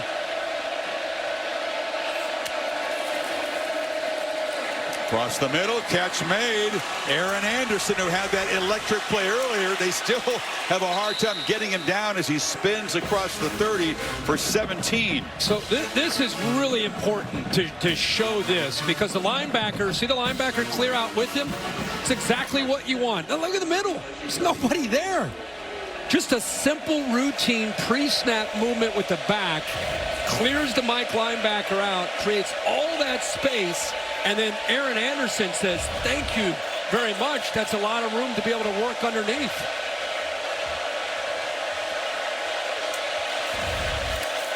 Nussmeier launching downfield, and a contested ball going up. Trying to make the play was Hilton. Des Ricks was in coverage. Yeah, Des Ricks, man, this guy's a freshman. He was at Alabama. Didn't work out in this portal era. He decides to make a move, and now here he is with Chris Hilton, who's one of the fastest receivers in the SEC. Second time we've seen Hilton try to time up a leap. Earlier, he missed an opportunity. I feel like he left a little early even on that one, too. Remember, the guy hadn't played all year. Timing's off a little bit. Brian Kelly probably talked to him about leaving his feet and trying to stay down on the ground and judge the football a little bit better. Durham wrestled down. Talking about Des Ricks, A&M tried hard to recruit him, but it was hard to beat Nick Saban on an elite defensive back recruit. Then when Saban retired, of course, they kept in touch with him, and Ricks ended up smart move. And Mike Elko, I think, has an incredible reputation, and if you're a defensive back, you want to play for him because he runs a lot of stuff that if your goal is to play on Sunday, he's a guy that is as sophisticated and complex as any defensive coach in the game right now. Talked about what a wizard he is on third down. His defense trying to get off the field on 3rd and 7. Bunch of dudes standing up. Here comes pressure. Nussmeier does avoid the sack, but heavily influenced by Dalton Brooks' blitz, and he kind of hobbling a bit at the end of the play. And here comes the punt team. Yeah, Brian Flores for the Minnesota Vikings creating quite a buzz right now because he shows 6 guys up. You're thinking, who's going to come from here? And then after the ball is snapped, they drop out, and the blitz comes from a different spot. So the offensive lineman, that left tackle, instead of kicking out to pick up the blitz, he thinks pre-snap, we got to go to the right. So you get free pressure, simulated pressure there, and good job of affecting Nussmeier. Peyton Todd boots it away. Barber makes the fair catch at the 28. Only one guy in his hand on the ground on that defensive formation before the snap. Yeah, it's hard. It's really hard. You're seeing more and more and more defenses in college and NFL football. They get you to third down. They go to that 6 or 7 man pressure look, and then it's a snap of the ball. You're left to react to the post-snap movement, who drops and who ends up coming. But a good job there. As he told Holly, we want to confuse that line and confuse Nussmeier. They did there on that third down. So the Aggies still looking for a spark, and did get Moss involved in the pass game that last possession for a 15-yard gain. But it has been hard to get past this LSU defense. Not many big plays at all. Wegman pressured with a 4-man rush, and they've got him. Jair Suggs, transfer from Grand Valley State, made the play. Now they have 4 sacks now. I mean, this is great when you can continue to rotate different guys and they have that kind of quickness to be able to just win a one-on-one battle. Keep in mind that's a freshman you're going up against, and a mismatch one-on-one for Suggs at 295 moves very well. But that's 4 sacks on a night. Jair Suggs rotates in. They don't have quite as much depth as some teams on the defensive front. You know, Tennessee, Georgia comes to mind, but the guys who do play have a lot of stamina, and Suggs is a good guy to spell them. You got a third down. Blake Baker, the defensive coordinator, first year coming over from Missouri. I can't tell you that to watch this team week 1 against USC and to watch them now, and he said there's 4 principles we believe in: physicality, effort, selflessness, and creating havoc. We've seen all 4 of those. And I think he just said, you know, first year coming in here, I had to learn the players. The players had to learn me and my scheme. And here we are 6-7 weeks in, and I think they're a very different spot as far as knowing their identity and who they are. On third down, Wegman pressured again, trying to create on the run, just heaves it downfield, and no chance to make a play against Savion Jones. Robbed time from him, and here comes the punt team again. So that's a combination of coverage and a good job at getting home for Blake Baker with 4. And there's nothing really complicated here. That's just believing your guys are going to win, and they are. Look at that push. I mean, that's, again, a freshman trying to hold up there against Suggs. Last time he beat him with quickness. This time he bull rushes him right into the face of the quarterback. Yeah, you get home with 4. There's 7 guys back there against 5 receivers. The math just not adding up at all. And another punt from White. It's a really good one. Thomas drifting all the way back to the 12-yard line. Good hang time, 54 yards. The punting game working well for the Aggies tonight. Need to get the offense going. Halloween coming up when the Tigers go trick or treating. Had to replace some serious talent. Of course, the Heisman Trophy winner, 2 first-round wide receivers who are playing really well in the NFL. Here comes Garrett Nussmeier, adding 2 touchdowns to that total, leading the SEC coming in. Captain Baker and that defense, and they've done that tonight. 3 sacks, a forced fumble. Coach Brian Kelly trying to get to 4-0. You think BK's handing out candy this week? It's his birthday yesterday. 63 years old as of yesterday. Great. Playing 51. 61 playing 51. Trying to give a belay. He's doing yoga every day. He's reverse aging. He is? Yeah. Looks great. He's in the yoga? Yeah, every day. God bless him. Looks great. Hot yoga or just regular? I didn't investigate that. Holly, I'm sure, did a better reporting job than I did. Holly, is it Bikram? What kind of yoga? I actually do have an answer. Yeah. So their brand new training facility Offense, number 50. 5-yard penalty. Still first down. has a gorgeous hot yoga room. So it is hot yoga that he's doing every day. And the players can too. So it's definitely Holly, you ever changed get it. in there and do hot yoga? It's tough. Tough.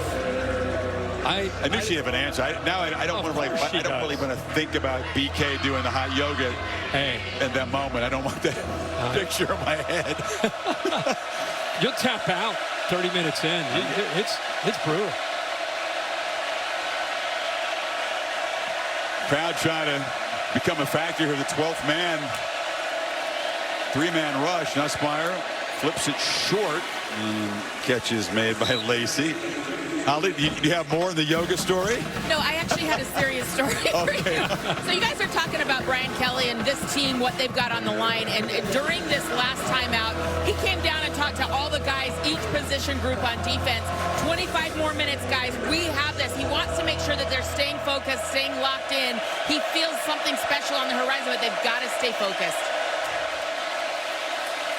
That was the criticism. He got frustrated after the loss to USC. Never wants his guys to feel like, hey, we got this in control. The defense is playing well. They do have control of things, but on the scoreboard, still just a 10-point game. Stuff. All great stuff, and it's what football is, right?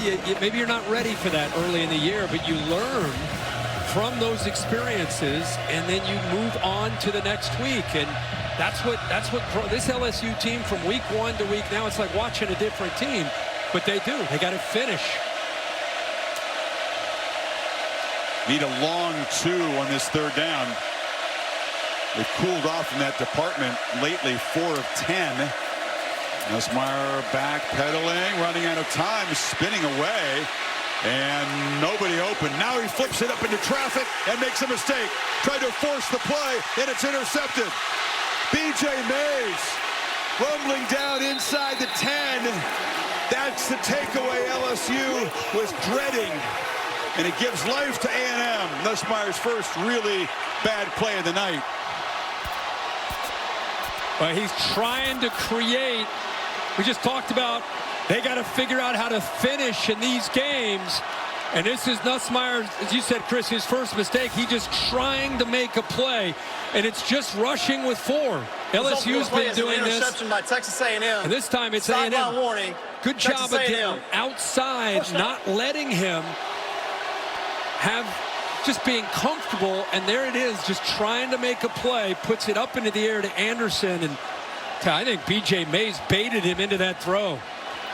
That's why Kelly was wary. Keep your focus. All of a sudden, one bad play trying to convert on 3rd down. The Aggies are set up at the 8-yard line, and is Marcel Reed, the freshman from Nashville, going to come in of relief of Wegman. Crowd gives a cheer. He had to step in when Wegman's right shoulder was injured. Well, and you and I were talking at the break. What do they do? And I talked about, if you're going to run this style of offense, Marcel Reed can hand it off. He can run play action, and the bonus is he can get away from this pressure. He's got great mobility and ability to create. Plays well off schedule. He's got Le'Veon Moss to his left. You'd figure they would feed him down here. They do. The keeper. He pulled it and scores. One play touchdown drive, and the Aggies claim momentum and cut into this lead. Happened in a hurry.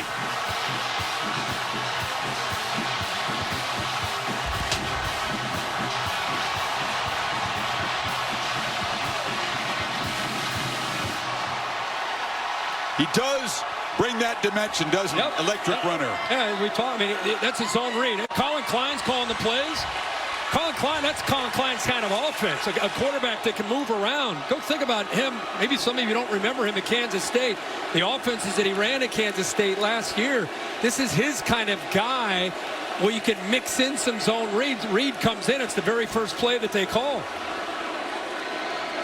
Bond makes it a 3-point game, and just like that, it was a 10-point lead, but felt bigger than that because LSU was in control. Suddenly, the takeaway, Wegman is lifted. He was told before that turnover. Yeah, he's frustrated. It just hadn't been a great night for him. This is the luxury of being Texas A&M this year. You can tell him, hey, we're going to go with the other guy. He's frustrated, but here's the read right here. You come right into the game. You got to make this read. Good job of being able to feel that. He collapses down. I'm going to pull that. And this is lightning. I mean, he is quick. How about the blocks out there on the perimeter to get him into the end zone? Nice job of staying on that ride there, really getting a feel for 35 Jones, get him to commit down, and then get out there on the edge. And it's not just the playmaking ability. You see his face on the sideline? He's got a little bit of something to him as far as getting these guys to believe that they can come back and win this game. Meanwhile, Kirk, back to Nussmeier. Suddenly it's a tight game. He talked about his tremendous belief in himself, in his teammates, and just doesn't want to quit on that last 3rd down play, but in running around and making the very ill-advised throw, it has turned this game around, and suddenly the job becomes more challenging now for this offense. And that gunslinger mentality, the one drawback is once in a while you take that extra chance. You believe so much in your ability to make a play. You try to put one in there, and A&M was able to capitalize on that. Before the Tigers take over, we'll check in with Kevin Negandhi for an update. Hey, Kevin. Chris, time now for our Chick-fil-A move on the field with Drew Aller out with a knee injury. Penn State's defense with a big turnover right here. Jalen Reed, that's a pick 6. The Nittany Lions retake the lead 14-10. It's now 14-13 at Wisconsin. Back to you, Kirk and Holly. Kevin, thank you. So a trend here. Defense is making big takeaways to try to turn games around. And this Aggie crowd going berserk now. They're about to go crazy now. The offense has this defense and this stadium fired up. How will Nussmeier respond here? Looking to throw in 1st down. Durham is covered in the flat, and he has to throw it away. Nobody open. Great job by A&M communicating, playing man coverage. When Durham slipped out of that backfield, if Scooby Williams had to stay with him. Here we go.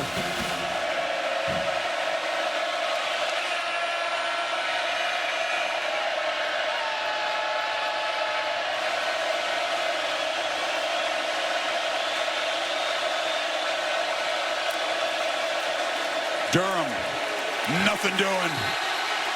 Right into a clogged middle.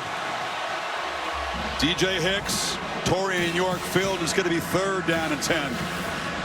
We talk so much about LSU's defensive front and what a good job that they're doing. How about the defensive front here? How about that swim move? Quickness by DJ Hicks. Lineman couldn't get up to the backers. Scooby Williams coming down, helping out as well. Now you got a 3rd and long.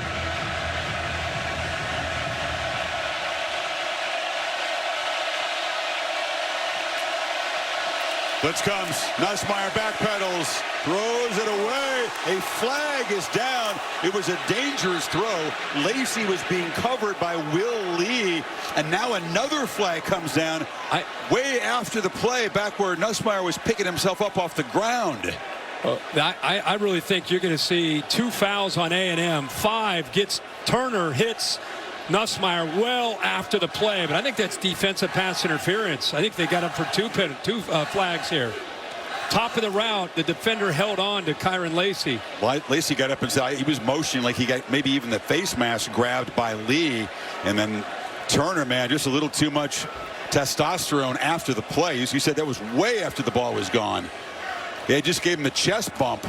Yeah, a pretty heavy one at 300 pounds. Elko's team, you know, you got to keep your poise even when momentum is turned your way. Play, both by the defense. Yeah.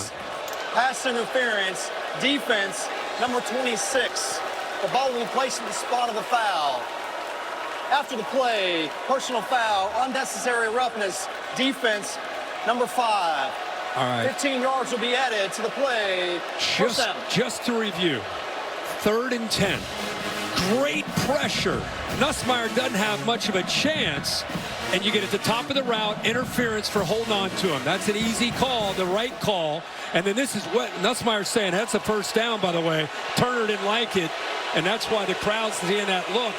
Turner got upset because Nussmeier gave him a little bit, chirping him a little bit, started to give him the 1st down sign, and Turner didn't agree with that, gave him a forearm shimmy that took him to the ground. But you're off the field with that pressure, and you're going to get the ball back. Instead, they're across midfield after all the flags. Crowd booing. They thought Nussmeier acted a little bit, but that was an obvious call. 2 obvious calls, 27 yards and penalties. Suddenly the ball's in A&M territory. Durham bounces forward for a yard. York made the stop. Turner better be careful, man. He came in at the end of that play with a forearm again. I understand he's got some energy right now. He's fired up. But watch this near the end of this play, Chris. And he's going to come in right here. Watch that right arm near the end of this play. I mean, he's looking to take people out right now. He's very lucky they didn't flag him again. I know. He's emotional. Nussmeier on the move and throws it over the head of Aaron Anderson, who was open. He had Taylor open underneath, too. Dalton Brooks was in coverage. Well, that is a great call by Joe Sloan, and exactly what you want to have with Anderson. Watch this. You have a receiver on the outside that's going to take his defender with him. And then right there, it just opens up right over top of that corner. Easy throw. Rare to see Nussmeier miss that one, but A&M's defense, another opportunity here on 3rd down and 9. Man, both sides really keyed up. Big moment, a chance to get off the field again. Williams is the back. Aggies don't blitz this time. Nussmeier has time and flips it low, and the catch is made by Kyron Lacy. And again, he makes a catch on a 3rd and long to move the sticks. Got 15. This is a confused defense because on the crossers, like a mesh concept, it's right here. Is he going to run with him or is he going to stop? He stops. Miscommunication. By the way, what a catch. That ball's thrown down below his knees. Nussmeier steps up, pocket awareness. Heck of a job there with those long arms by Kyron Lacy to bring that one in. He's got 5 catches, Kirk. 3 of them were on 3rd and long to move the sticks. Over 100 receiving yards, and the Tigers set up at the 32. Pressure comes as Nussmeier rolls and flips it incomplete. Taylor running free there, but tell you what, he's on the move almost every attempt now. Yeah, and he had Taylor right where he wanted him, behind the coverage. That's his go-to man, quarterback's best friend, a big tight end. Really quiet night for the dangerous tight end. Just 1 catch for 2 yards. It was a touchdown. Had the near touchdown before that, but has not been a big part of the passing attack other than that moment. Yeah.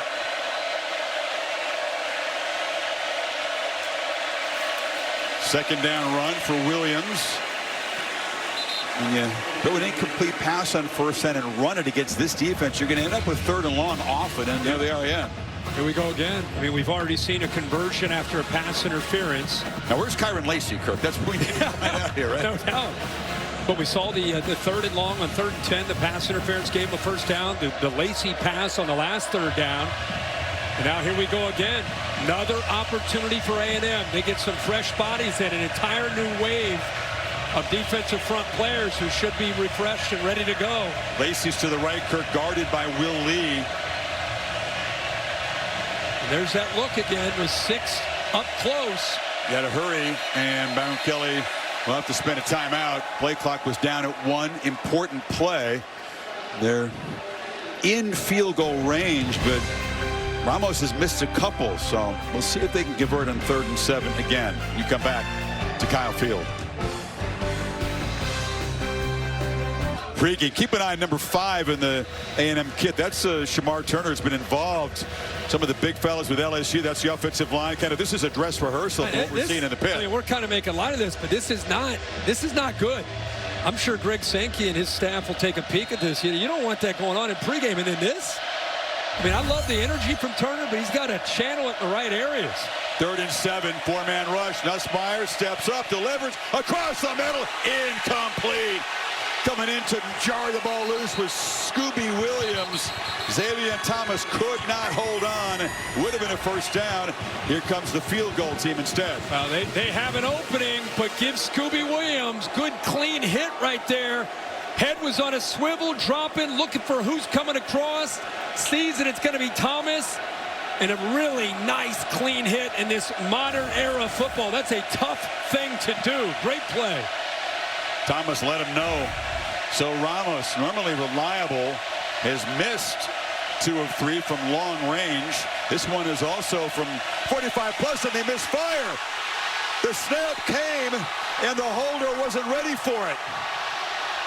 Peyton Todd, the punter, is the holder, and the field goal operation is totally screwed up. Slade Roy was the snapper, and not only do they not add to the lead, but A&M takes over at the 40. Never underestimate the crowd. Snapper's not even look, or the holder's not looking. The kicker was looking up at the uprights. Confusion, ball's coming. He better be ready. It's about to hit him in the head. Boom, on the shoulder. He had no idea. How about that casual reaction? That's a free ball. He's frustrated, but you better get up and grab the ball. And lucky they didn't. Aggies didn't turn that into a huge play, but. And I keep going back to Holly's report about BK telling her, we've got to mature and show we can handle this. We can't play not to lose. We got to keep playing to win, show maturity. And Marcel Reed stays in the game. Roy, a very experienced snapper, a senior, a transfer from East Carolina, and Reed, who had the 1-play touchdown run after the takeaway, keeps it for about 3. Blake Baker now, I'm sure when they were over there on the sideline, they're talking to this defense about this, a totally different game plan now with what we. Okay, we got to get the operation cleaned up there. Here we go. But defending Marcel Reed, it's more about the edges, being respectful of the edges. Handoff. Moss is free. Moss barrels down inside the LSU 40 and flexes 17 yards. This is a thing of beauty to watch this double team and watch how they work up to the linebacker, Greg Penn. Work that double team. Guard goes up to the linebacker, and because they get downhill so quickly, there's nobody there once you're able to execute with that offensive line on that zone play. So you worry about Reed off the edge, but you better be respectful of the interior with the way Moss can run on that same look. This time they hand it on the end around Barber, and he's dragged down after a nice game by Sage Ryan. So the Colin Klein running game, and he's got about 1,007 runs in the playbook. And when he has a quarterback that can be part of that run game, it's a game changer. You know, this defense, as I said, they went over after that touchdown on that zone read. The one snap they saw Marcel Reed, all they heard about is respecting his legs. Well, the problem is when you worry too much about that, as I said, it opens up other options for him, whether it's his jet sweep or the interior run. Keeper again. He's off and running. Dragged down inside the 15. Marcel Reed puts A&M in scoring position again. I've watched this kid play since he was in 9th grade. He grew up in Nashville, went to my son's high school. He's very elusive, slippery, and incredibly instinctive as a runner. You can see him get out there. He's not worried at all where that second or third level might be. He's looking downfield, ready to shake that next guy. Whit Weeks is a tackling machine. He got caught flat-footed by Reed's speed. That time, nothing doing in the middle. JVR Suggs stopping Moss. Yeah, my son Zach played tight end at Montgomeryville Academy with Marcel Reed. Marcel Reed came in as a freshman. What are you, 14 years old as a freshman playing real football? That's high level, huh? Real competition, yeah. He walked out there flatline. Just the moment was never too big. And I remember thinking, watching him as a 9th grader, man, there's just something. You should see him play basketball. He's just that kind of guy. And tonight, I think he's showing everybody what he's capable of doing in a tough SEC game here against LSU. Now, can they punch it in here? Amari Daniels is the back. And LSU wrestles him down after a gain of a few. It'll be 3rd down coming up. Big moment here. Field goal ties it, of course. But if the Aggies, after looking in trouble, 17-7 could take the lead here. Here's what you know as an LSU defense. Brian Kelly, Blake Baker, they know that his zone read look is coming more than likely. But the thing is, it can be handed off, it can be run around the edge, or you can use it as play action. But more than likely, you'll get that kind of look from Reed here. Daniels is the back to his right. 3 receivers off to the left. And Reed looking to throw. Nope, not for long. Takes off running and will spin down near the goal line. And they will shove him into the end zone for a touchdown. Marcel Reed has ignited this offense. A&M's in front.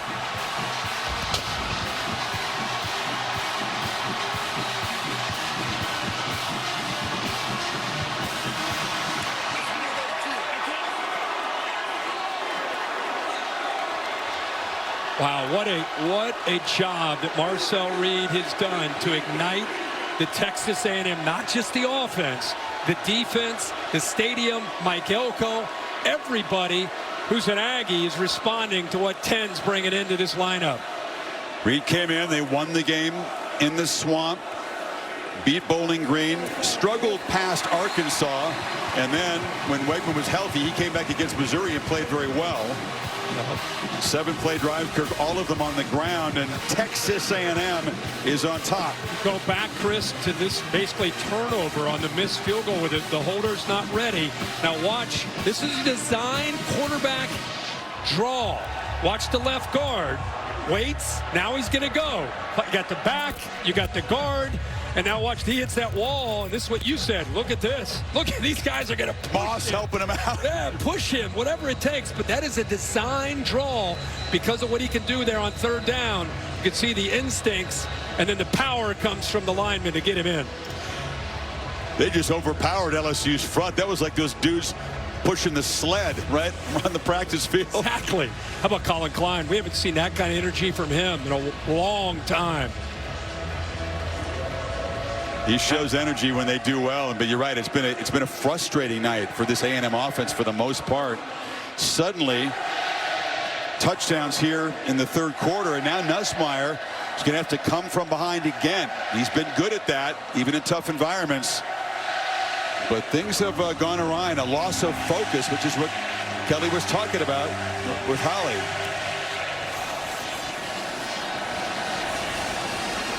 He's got some play after the loss to USC. Kelly's frustration when he felt his team was too casual on the lead in the opener in Vegas. We had some guys played their butts off tonight, and we're sitting here again. We're sitting here again talking about the same things. About not finishing when you have an opponent in a position to put them away. But what we're doing on the sideline is feeling like the game's over. I don't know if that was the feeling tonight, but the situation is similar. They had A&M in some trouble. The interception set him up with a short field. They've lined up for 4 field goals tonight, and they've made 1 of them. This is usually where Garrett Nussmeier normally responds and plays his best when the game's on a line. Trying to find somebody open, and it's incomplete. Lacey is on the sideline, made the catch, but could not keep it in bounds. He lost it. He's trying to keep his 2 feet in, kind of losing his balance, falls back. But you're right. They had a 10-point lead. It could have been bigger. Could have been 13. Could have been 17. Could have been 20. They missed opportunities, but they still had a 10-point lead. And these are the last 2 undefeated teams in the SEC in conference play. And A&M, kind of in desperation mode, goes to Marcel Reed. And maybe he changes not only the SEC, but maybe the playoff picture with that decision to go to Reed. Can Nussmeier rediscover the rhythm? He's been on a cold streak, and he almost throws it right to the B.J. Mays. Mays makes an interception. A second disastrous play, another takeaway, and the Aggies are set up inside the 30. What a turnaround for College Station. No doubt about it. Chris, we showed this last week, and it happened again. It happened to Quinn Ewers, and now it's going to happen to Garrett Nussmeier. Pre-snap, he got a man-to-man look by B.J. Mays. And when you think you got a man-to-man look, you're able to throw it to the outside because you think he's going to stay to the inside with the inside receiver. But give Mays a look at Mays right there. He's on that man, then he drops off of him and falls out into the flat. It's a great job by Mike Elko's defense of showing one look and going to another, and they got Nussmeier there because he thought he had that man coverage, but they fell out. Fooled him. Nussmeier trying to stay calm over there, hoping his defense can limit this to a field goal attempt. Meanwhile, Reed will flip the pass in the flat. Moss reaches back, makes the catch, and rumbles down 1st and goal, A&M. Well, here's an answer from Blake Baker. This athletic quarterback, play man. They haven't been playing any man tonight. Bring everybody. Well, that's a hot. When you bring everybody like that, Marcel Reed felt it, read it, and the answer is to drop it off to the back, out of the backfield, and he did. They got huge yards there. What a quarter for Texas A&M. Incredible, emotional avalanche here. Momentum heavily in the Aggies' favor. 15 minutes to play here in Kyle Field. First place in the SEC at stake. Only one team will leave here undefeated in the conference. And A&M will begin the final quarter up 4 and freckle up for the 4th quarter here at Kyle Field. You're watching the SEC on ABC. Moments ago, Holly Rowe visited with Mike Elko. Well, Coach Elko, you made a challenging decision to change quarterbacks. Why did you make that decision, and how has it paid off? Yeah, we needed the running threat back there with the way they were playing us. We were having a hard time in the pass game, and Marcel's dual threat ability is what we needed right now. Your reputation as being great on third down. You've changed the picture and confused Nussmeier. What have you changed? Well, you challenged me at halftime, so we had to do something a little different. Thanks, Coach. Yep. Yeah, LSU converting just one of their last 7 on third down. Challenge now is for the LSU defense, try to keep the Aggies out of the end zone here. 19 yards on the first play of this drive. Kids had 9 plays, 87 yards, 14 points. Pretty good swing of momentum. Trying to add to that total. Moss to Reed's left.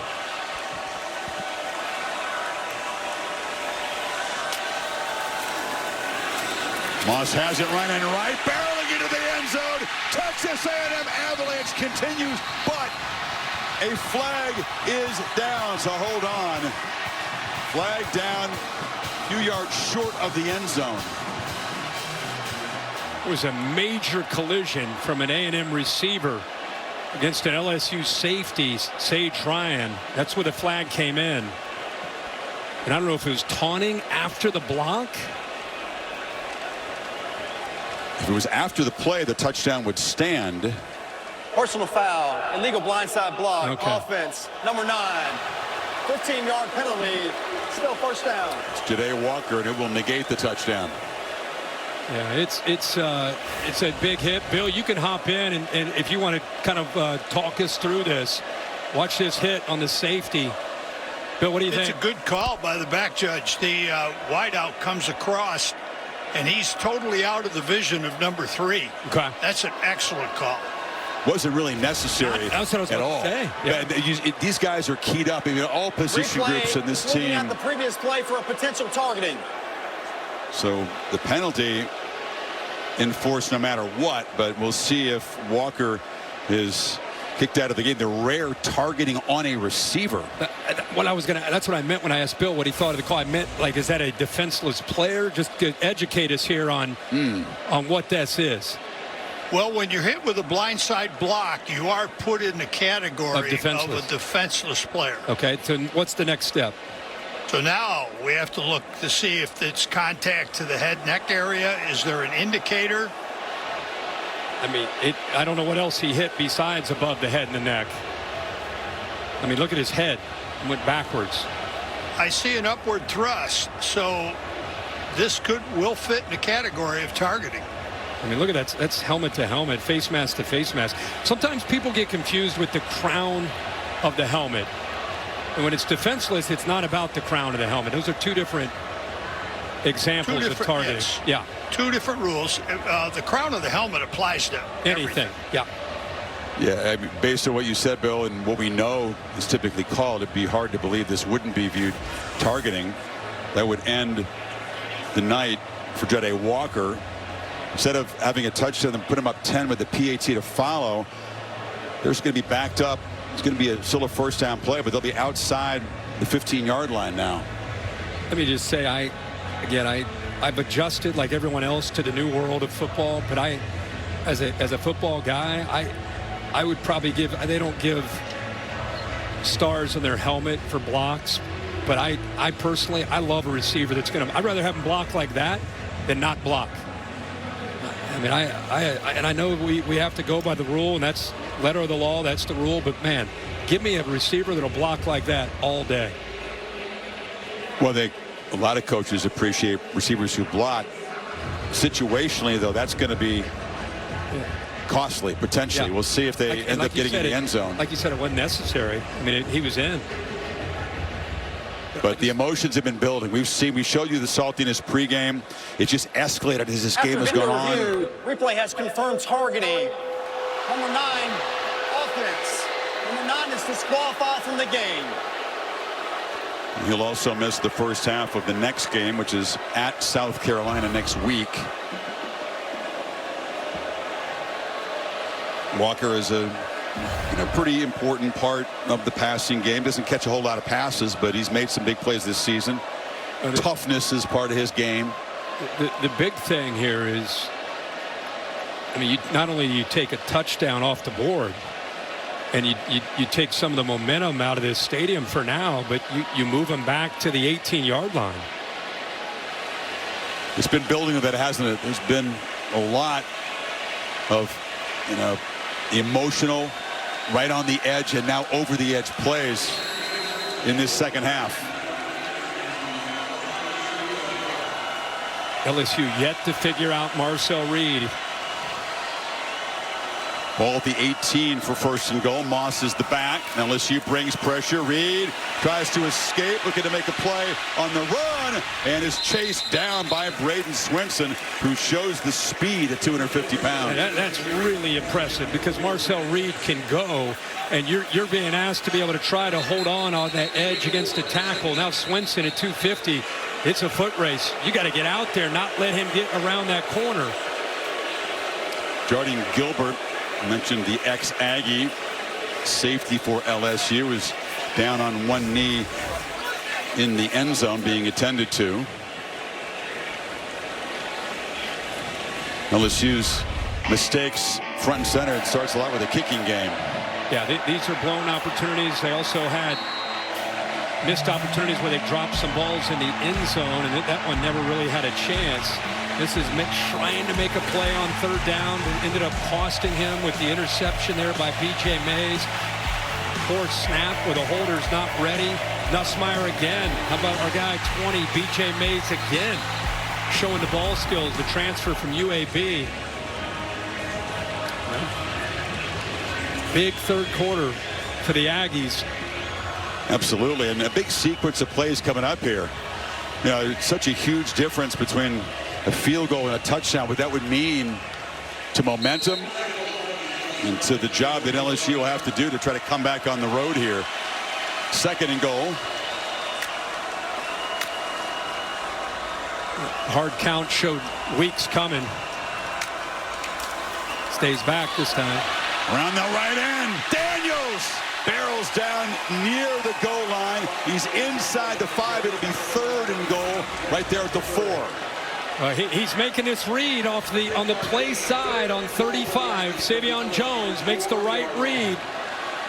Again, there's so many different options with Marcel Reed in this football game. Lining up with some tempo here. Keeper, touchdown, Marcel Reed. The magic continues and the Aggies stretch the lead.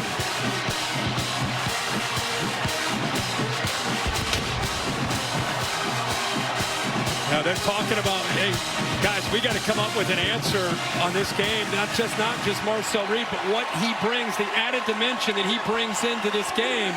That was another zone read, and he stayed on it as long as he could. He and Amari Daniels, it was almost to the last tenth of a second until he finally pulled it away from number 5. The natural hat trick. 3 touchdowns for Marcel Reed since being inserted midway third quarter, and Texas A&M, once down 10, is up 11. And Chris, let's see if we can show you this. He's making his read again on 35, Savion Jones right here. Watch him slow-mo it, and he right there, he pulls it out at the last second, and then he walks to the end zone. So watch this mesh. Look at his eyes. He's reading Jones. He's reading Jones. He's staying on it. He's staying on it. And at the last second, he decides to pull it out. 12 plays, 105 yards since he's been put in the game, and 3 touchdowns for 21 points. Obviously knows how to run that offense. He's been doing it since he's a 14-year-old, maybe earlier. To hold the ball, Kirk, that long, and the Tigers were crashing toward the running back. And normally for people at home, normally you just hand the ball off, but when it's a zone read, you in the back have no idea as you put it into his stomach, am I going to give this to you, or am I going to pull it out? And it's all predicated upon 35 and what he does. So you in the back are kind of soft squeezing the football at the same time until that last second where you pull it out or you give it. Executed beautifully. Thomas with the return out across the 20, and suddenly Nussmeier's down 11 as we check back in with Kevin Agandi. Chris, time now for our Dr. Pepper Fansville studio update. The Heisman favorite Cam Ward and the Miami Hurricanes running the Philly special here against their rival Florida State. And there's Ward with a touchdown. They will win easily 36-14. Meanwhile, no Drew Aller. Penn State getting creative. Katron Allen, how about the direct snap? Penn State right now up 28-13 over Wisconsin. Back to you. Penn State looking for answers there and finding them. LSU needs to find some answers here. This offense has gone stagnant, become mistake prone. Nussmeier a couple of interceptions to shake off, and they misfire pre-snap. That's the 5th pre-snap penalty because of this crowd. You can practice it all week. It's just so different. And you're talking about veteran offensive linemen. These tackles, Emory Jones, who moves, this guy's been around for 3 years as a starter. He started in this conference as a freshman. Will Campbell's had a couple. It's tough duty in this crowd and atmosphere to be able to block that out. The camera bouncing around. That was a great shot. Wow. They handled all that really well in the first half. A lot of poise, well executed on offense. All of a sudden can do nothing right. That ball is thrown up for grabs at the edge. Tried to find it Shelton Sampson, who doesn't have a career catch. And Mays, you going to try him again? He's already got the 2 picks. Kind of surprised that a lot of these passes in this second half have been outside shots. They had so much success on the quick slants in between the hashes. A lot of throws to the outside, and he's 3 of 13 in this second half. And an offense that's really struggled against Elko's third down package needs something here on 2nd and 15. It's Durham out of the flat, breaks a tackle, and he'll get a big chunk of yards to set up a 3rd and medium here. What a job there getting away from Scooby Williams. Look at this scene. The attendance tonight, 108,852, 3rd largest. Durham gives him a real chance now. He almost got tackled close to the line of scrimmage. Instead, he shook free. Now it's 3rd and 4.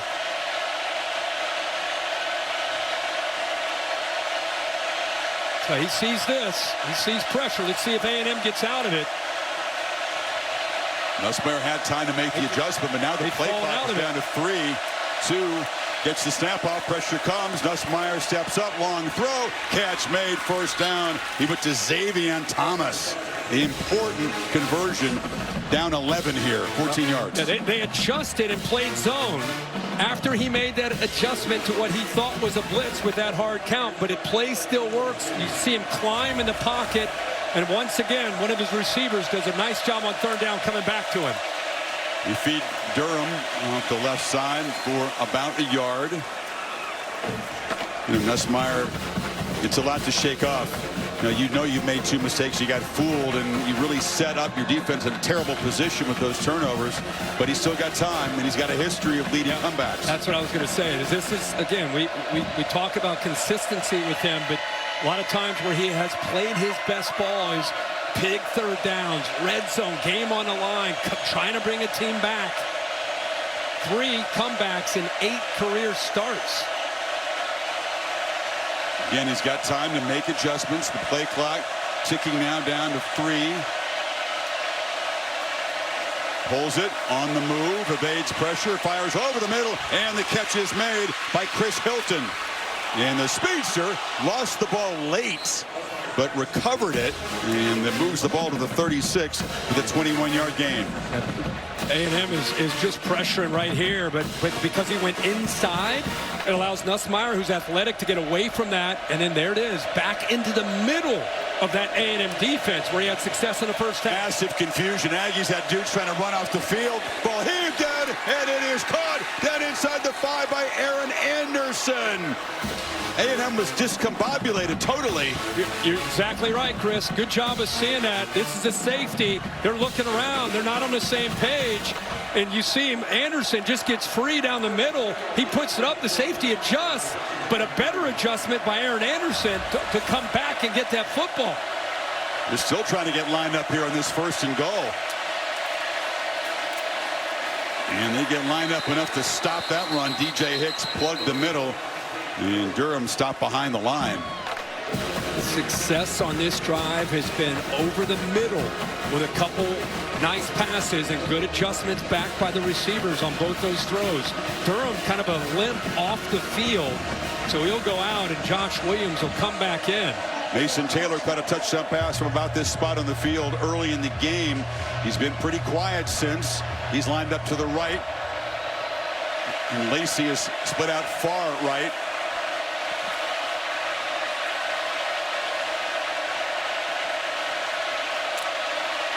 Rolling on 2nd and goal, looking to the end zone. Catch made, and it's Green for a touchdown. Trey'Dez Green, the 6'7" freshman tight end. They got a couple of red zone weapons, maybe 4 or 5 on this team. He's one of them. He sure is. See if he extends across. If that left knee is down. It's a tough angle there to see if he in fact broke the plane. Here's the better look. Knee down right. Left knee. Where's the football when it touches? It's see there. It's pretty close. The progressive pylon cam will be the view. Again, they called it a touchdown on the field. Got to be clear and obvious that it wasn't. This will be a great look. Does he extend and get it across? Ooh, lost a progressive pylon cam. It's kind of bang bang. Let's back it up. It was that left knee. He didn't stretch the ball. He was protecting it in his arm when he got down right there. I think he's short by about 6 inches. But this is a man beater. They're going to probably bring this back. Man beater, and look at the traffic right here. Good job of designing that. Tough for the defensive back to be able to get around it. That's B.J. Mays who had the 2 picks, but at least he was able to make the tackle. You know, Kyle Olson now announcing that this is under replay review, so they'll start the process. It always takes a while for them to announce that they're reviewing it. I mean, pretty clear they were going to review it. Yeah. Another look. Now, again, called a touchdown. Keep an eye on that left knee. Left knee down right. Now, there is the ball short. It looks like it. Bill, you see that about 6-8 inches short? I do see that short, and it should be brought back and here it is. Placed about 3 there it is, right off the goal line. Yeah, it's inside the half-yard line. It'd be 3rd down if they do take the touchdown off the board from there. Yep.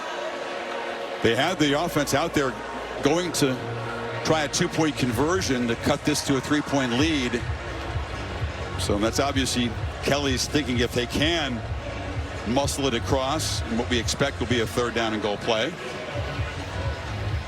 It's an 8 plays, 78 yards so far. After video review, the runner's left knee was down and the ball was just outside the goal line. Yeah. It'll be 3rd down with the ball placed just outside the goal line. Just outside, so that's pretty close. But it's outside.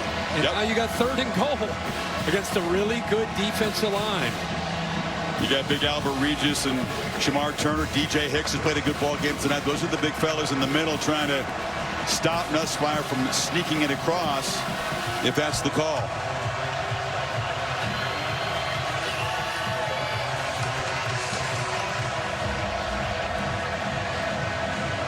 Good luck trying to hear in that helmet.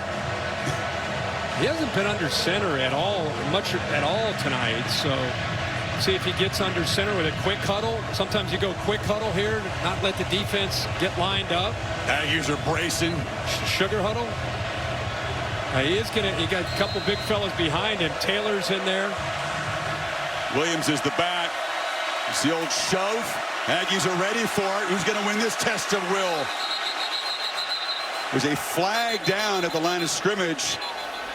Was somebody lined up offside, or was there a flinch? I don't think LSU. Let's see what they're going to call here. It's a big call. Yeah. Backs it up 5 yards. This becomes a difficult proposition for Kelly's offense. Offside. Defense, number 0 in the neutral zone at the snap. At the distance of the goal. Remains third down. Isn't it hard not to line up in the neutral zone when the ball's that close to the end zone? You're trying to do your best. They were clearly over there. Yeah. There he is. Bunch of dudes. So now it's even closer than just outside. Yeah, right. That was 18 Howe. But he called 0. Let's see. Same play. Look how close this is. That's a great look right there. There's the snap. There's the shove. He's in. Where's the call? Not yet. Not yet. Touchdown. He did get in. That massive humanity picking up just a couple of inches there. Nussmeier helped to his feet. That was a tremendous drive and a response by this offense. Will Campbell, big fella, helped to his feet. And he's going to move around gingerly. But they beat him. They beat him off the ball, though, right? I mean, Dorian York just launching. Right. Shamar Stewart got in there. That was a great angle. Great. Look at over the top there. 21 York, 4 Stewart. But it was the push from behind that gave him just enough momentum to get into the end zone. So now they go for 2, trying to make it 3-point game. Dos Equis bringing you this go for Dos.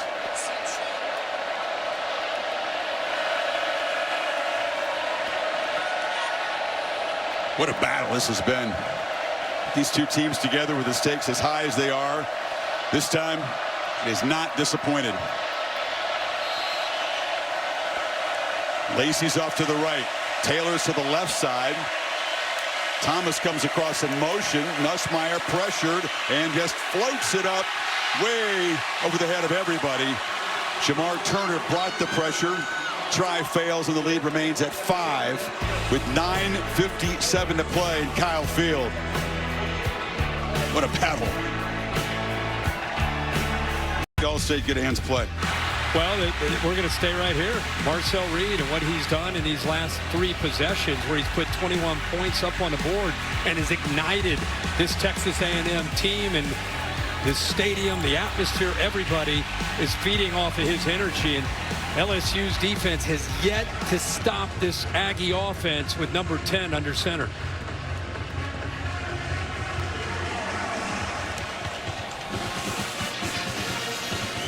And Burrell boots it out of the end zone. You see the rankings brought to you by Capital One. Oregon, another convincing win in the Big Ten. It was a home game. Penn State does survive, wins it by 15. Good win with Aller getting knocked out of the game. Ohio State, the late touchdown to hold on. Yeah. Texas held on against Vanderbilt. And Miami wins the rivalry game easily. Duke comes to Miami next week. So here we go. As you said, they're 3 for 3 with touchdowns. Yeah. With Reed there. What's the answer? You got to make Marcel Reed. You got to get him to 3rd down. But how do you hold up on 1st and 2nd down? You got to assign these backers to take Marcel Reed off that edge run game. He'll launch downfield, has a man open, tries to fit it in. Noah Thomas has got it. And he's planted to the 21, but Reed makes an electric play through the air. Wow. Well, he split the safeties. I think it's a bust in coverage. He was free the entire time he ran down. Gilbert's trying to catch up. Zy Alexander trying to get over there. If your idea is, hey, let's make this guy just throw from the pocket, he can spin it. But you'll see this receiver just kind of split right down the middle of this defense. Late reaction by Gilbert. Just sitting back playing zone, but I think because the threat of Marcel Reed running, their eyes are in that backfield. They're worried about, let me make sure he's not running first, so they're a step or 2 late to get into coverage. And A&M and Marcel Reed make them pay for it there on 1st and 10. They had made an explosive play through the pass game all night. Thomas, who's the leading receiver on this team, didn't have a catch until that 54-yard grab. So the Aggies up 5 again in that situation where a touchdown would stretch the lead to a 2-score margin. A field goal would keep it an 8-point game.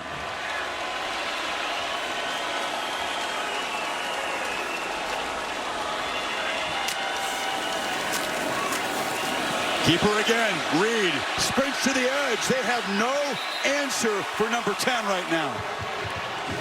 Let's make sure we're talking a lot about Marcel Reed, but Colin Klein deserves a lot of credit. Like, he's just been holding on to this offense right here, holding on to this offense, because this is the offense that he imagines. This is what he's always been associated with, both as a player and as a play caller, and getting Marcel Reed inserted has freed him up to be able to get this offense dialed up the way he's always envisioned and always been a part of. LSU did not come in prepared for this quarterback, this kind of attack, and how could they have? Keeper again, right up the middle, dodging tacklers, falling forward to the 2. Reed looks unstoppable right now. All right, so this is what the answer is. Okay, you just take the back. Okay, that's the first thing. Now you've got to take the quarterback. But he doesn't. So, and you got an instinctive runner who has an ability to wherever you go, I'm going in a different direction. BK right now just flabbergasted over how to stop this offense. They had him closed down, and then Deshaun Spears was just grabbing at air. 2nd and goal. Handoff. Moss muscles in. 4 for 4 with Reed at the helm. They took it 75 yards in 1:48. The big downfield shot set it up. Man, dude, I think the whole SEC right now is watching Texas A&M with Marcel Reed saying, I don't want any of that. I don't want anything, because the kid can throw it. You throw in his ability to run and all the eyes and how you're impacted with the zone read and the interior run with Moss, then he pulls it, and then they throw it with him on 1st and 10. Now, he had been the quarterback, and the Aggies faced Missouri, and they weren't sure Wakeman was going to come back, and they looked unprepared when he came in and started throwing the ball all over the place. Yep. How could they have expected this from Marcel Reed? The deep ball sets up another touchdown run, and the lead is 12 with 8:09 left. Rocking. I mean, this was quiet. Midway 3rd quarter, LSU's got the ball at 17-7, trying to keep a drive going, and all of a sudden the first of the 2 interceptions by B.J. Mays turned it on a dime. Marcel Reed comes in, and this offense has been unstoppable. What a scene, man. One guy has changed this atmosphere. I throw in Mays too, right? He made the play to turn around. The crowd was out of the game. LSU comfortable lead, and you got to give Mike Elko credit for inserting Marcel Reed. It's not an easy thing to do, right? Last possession, Nussmeier drove him down the field. It was a terrific drive to stay in contact. Now he's got to do it again, and time is important. They spent a timeout already, so they got 2 of them, plus eventually the 2-minute timeout, but really can't afford a methodical, grinding drive. No, not at all. Maybe you go onside kick just to not have to get Marcel Reed to stop. Right. Blake Baker's got to be over there. Be interesting to see what he's doing over there maybe after this play. I mean, they 4 for 4. They cannot come up with any answers. Plenty of speedy weapons and playmakers for Nussmeier to try to use here. See if Elko is aggressive. Now they rush 4, and they still get him. They close the pocket down. Nick Scorton, his first sack tonight. The future first-round pick doing a dance. B.J. Hicks was part of the show, too. Well, we know what he could do when he was at Purdue, and here he comes off the edge. Big man with a nice bend right there and the strength to finish that sack with the right arm. Heck of a matchup there with Emory Jones. Only the 3rd time this season that Nussmeier has been knocked down. Sacked, I should say. Now way behind the sticks. They use Josh Williams to get a chunk of yardage back. No choice here now. Down 12. You think Kelly's got to keep the offense out there? They got 2 plays to get the 10 yards. They got a lot of options here. Mason Taylor, who's moving off to the right in these situations. If he can get matched up one-on-one on a crossing route, like a mesh route underneath, always a good option with his size. Lacey isolated up top. Nussmeier on the move, has a lot of room. Rarely does he take off and run. That's a crucial third down conversion there, as he does keep it with his legs and pick up 12. That's been rare this season. Yeah, it sure has. You show a little bit of pressure, then they bail, but look at the back end of this defense. They're playing man-to-man coverage. So Nussmeier, like you said, Chris, he doesn't normally do this, but nobody accounts for him. So he has all that grass. Good play to pick up the first. By the way, no slide. He's lowered his shoulder into Torian York. Now flips it into coverage. It's picked off again. York drifting back, and a third interception for Nussmeier. That might doom LSU's comeback chances.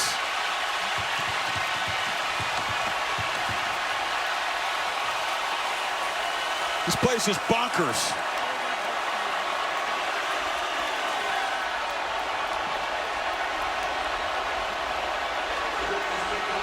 He got fooled here. This place is unhinged, by the way. He's right here. And watch this. Can't get to the quarterback. Now he's just going to read his eyes. Kind of feel this. Feel it, feel it, feel it. Sees the back sneaking out. He's there just in case. It baits him into that throw, that check down, and steps in front of it to pick him off. York is such an energy player. He has really cut loose and played great football the last few games. One of the leaders. He's the green dot in that defense, the communicator. Marcel Reed says, we get the football back. Nussmeier hadn't had a 3-interception game in his career, not a terribly long one until tonight. York is down on the field being checked out there. Holly, what do you have? Well, guys, you're talking about Torian York. What an incredible young man. He was named team captain of the Aggies at just 18 years old. He enrolled early as a 17-year-old, and he is the voice on this team. When guys are struggling, it's him that calls them and says, hey, I need your voice. I need you to work harder. I need you to do this. At 19 years old now, he has been a game changer, a culture changer, and one of the best leaders this team has ever seen. Yeah, his parents dropped him off here when he was 17 years old. He said, what do they say? Your dad says, hey, the standard is the standard. Yep. That's He's it. met the standard. Enough said. He's grown up right here.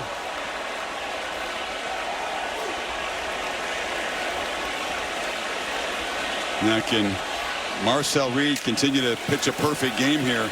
End around to Bussey. Freshman's got speed, knives through, and picks up 9 or 10.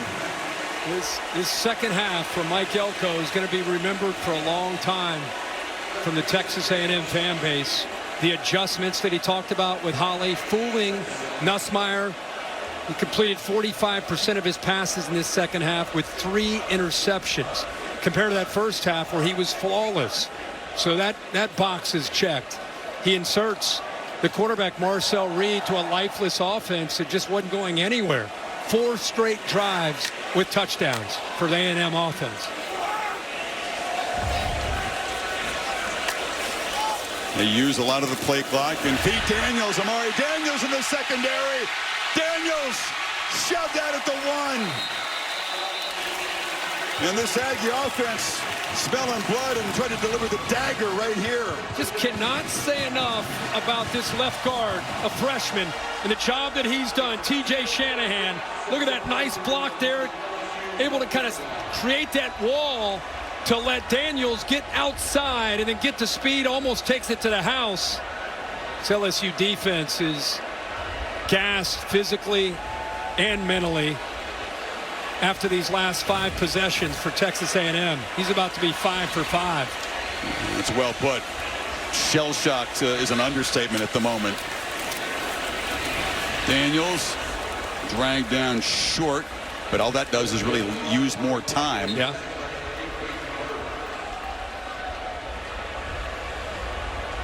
You made a good point. I mean, look, in the conference is watching this game. It's the primetime game, best matchup of this weekend. First place to the winner. And now they've seen an A&M team with a very, very interesting wrinkle to throw at you. Yeah, Shane Beamer and the boys in Columbia are saying, we're up next. We get a chance to see this offense with number 10. Win here puts them 5-0 with just 3 more SEC games to go.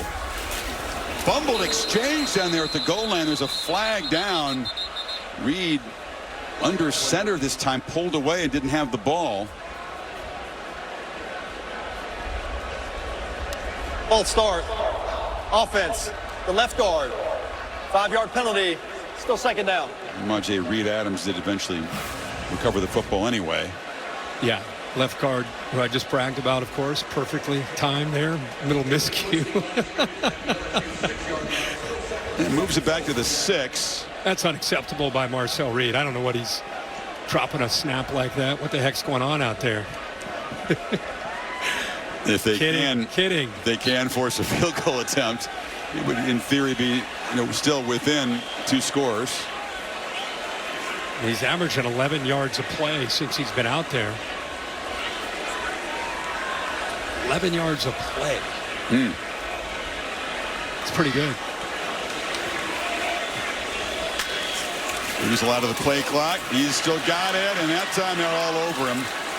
And we're going to get fooled a 5th time. Braden Swinson dragged him down. Crowd wanted a flag as his helmet just about came off.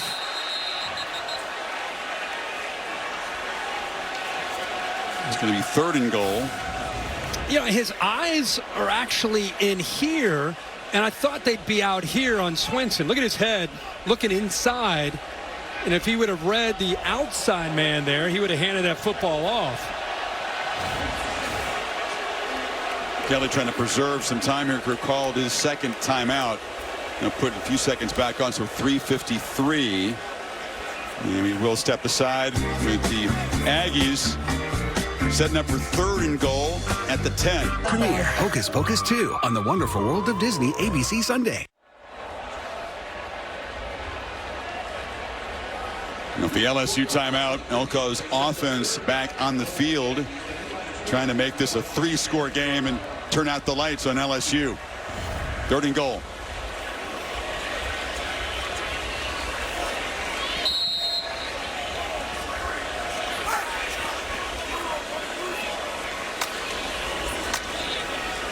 Trying to get him to jump off with that clap. LSU's not biting. Around the end, handoff, Bossy, strung out and slammed down. So LSU's defense does a good job bowing up there. That mishandled snap was important. Yeah. Spears made the play. The movement. 4th and goal. Yeah, the movement on that play pushed him back. Defense doing its job here on 3rd down. Good job of stretching this play out. You don't have to worry about Marcel Reed's legs here. We spend the final timeout. Field goal, of course, would make it 16-point margin.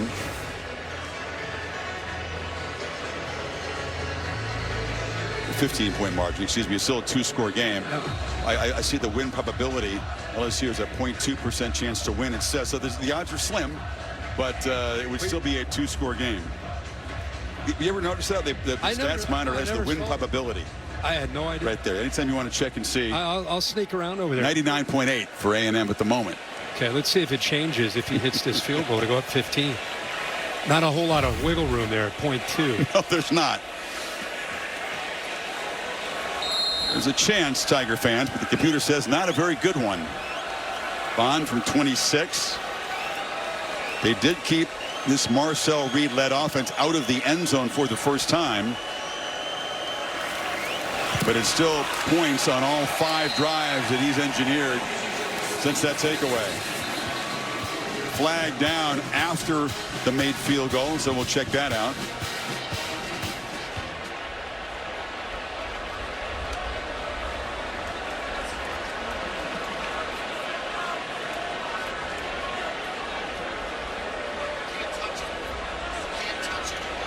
Kyle Olson's crew has been pretty busy after halftime. He's walking over to have a conversation with Elko.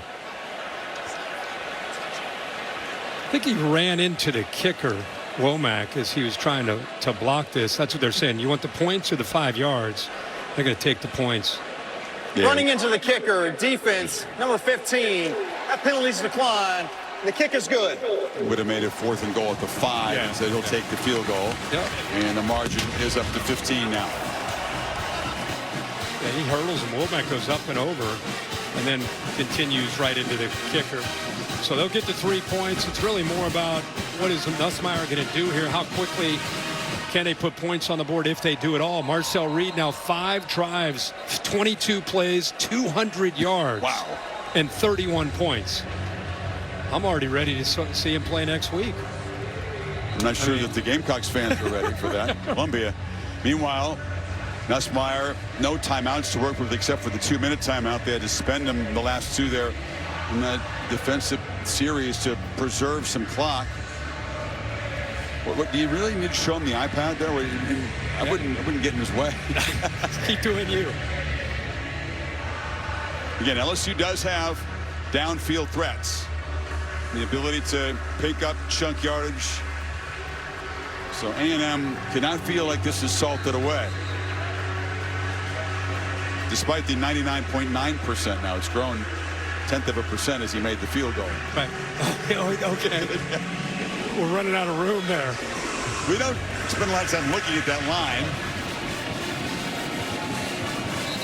And this is what's happened with the Aggies defense. No takeaways here in the second half. What a job of turning up the pressure. This was we were talking at the break. If that doesn't happen, that was a third down. If you just threw that away instead of throwing it up to B.J. Mays, another interception by Mays, what happens in this game? But they were able to regain the momentum, continue to play great defense, get the ball back to Marcel Reed, and have gotten after Garrett Nussmeier. It's been one half to the other, one extreme to the other for Nussmeier. That's 3 interceptions in the second half alone.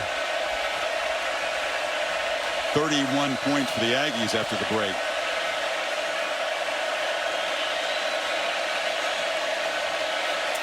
Five receivers needing a chunk play. It's a long throw. Taylor makes the catch. Came back to get it, turns upfield, and picks up about 15. Well, that is a long throw, like you said, left hash, an outcut all the way across the field, sidearm. Pretty close to getting a hand on that by the freshman Ricks, but he doesn't, so he gives up some extra yards after the catch. This is about being conservative and smart, getting the safeties back if you're A&M. You just don't want to give up an easy one.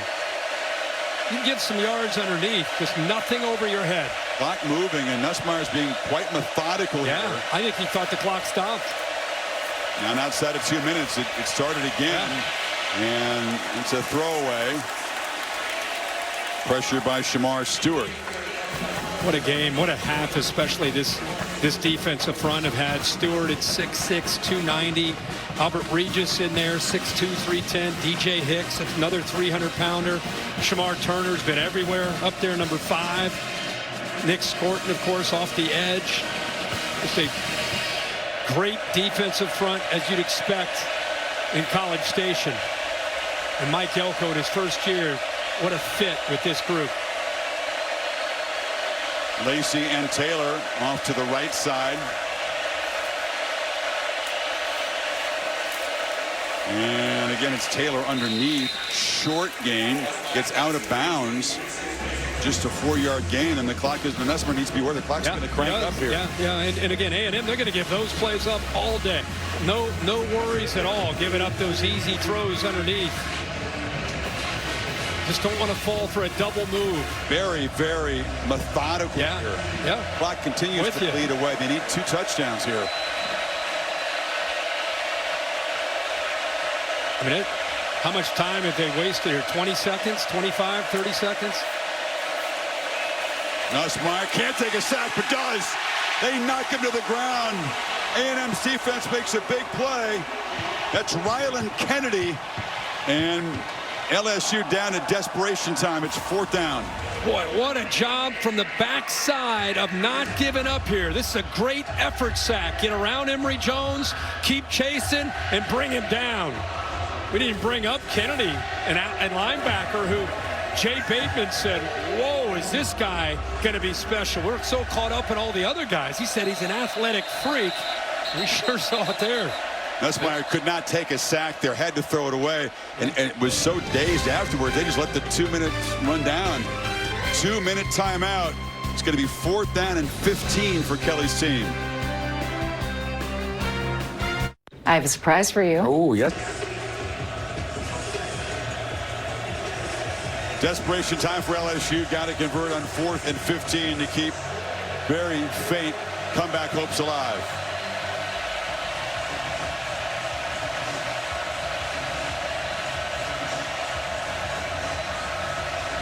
See if the Aggies, Kirk, drop back, play coverage, or try to heat up the pocket again. They heat up the pocket even when they don't mean to.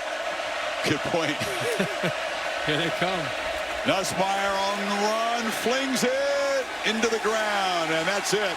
He took a shot after the play, getting up very slowly. His offensive line so good at protecting him. He was under duress a lot tonight. Only got sacked twice, but he got pressured a bunch. And they brought pressure off the edges here. He said, are they going to dial it up? And they do. So much for being conservative. 4th and 15. Let's sit back and play prevent. Keep it in front. Nope. Let's dial it up. Get after him. A little shove at the end. No problem. That's part of football. But, man, this is a heck of a story in college football. The SEC, 2 undefeated teams this weekend. The only 2 left. LSU looked like they were in the driver's seat, up 17-7 at half. And here came Texas A&M with Marcel Reed inserted into that 3rd quarter.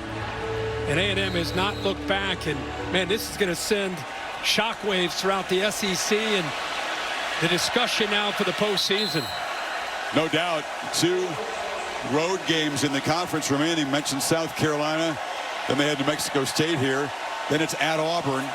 And then the Texas Longhorns come to town Thanksgiving weekend. I just got to say this about this guy right here. He's been a great assistant coach for a long time. He went to Duke to become a head coach. You and I have known him for a long time.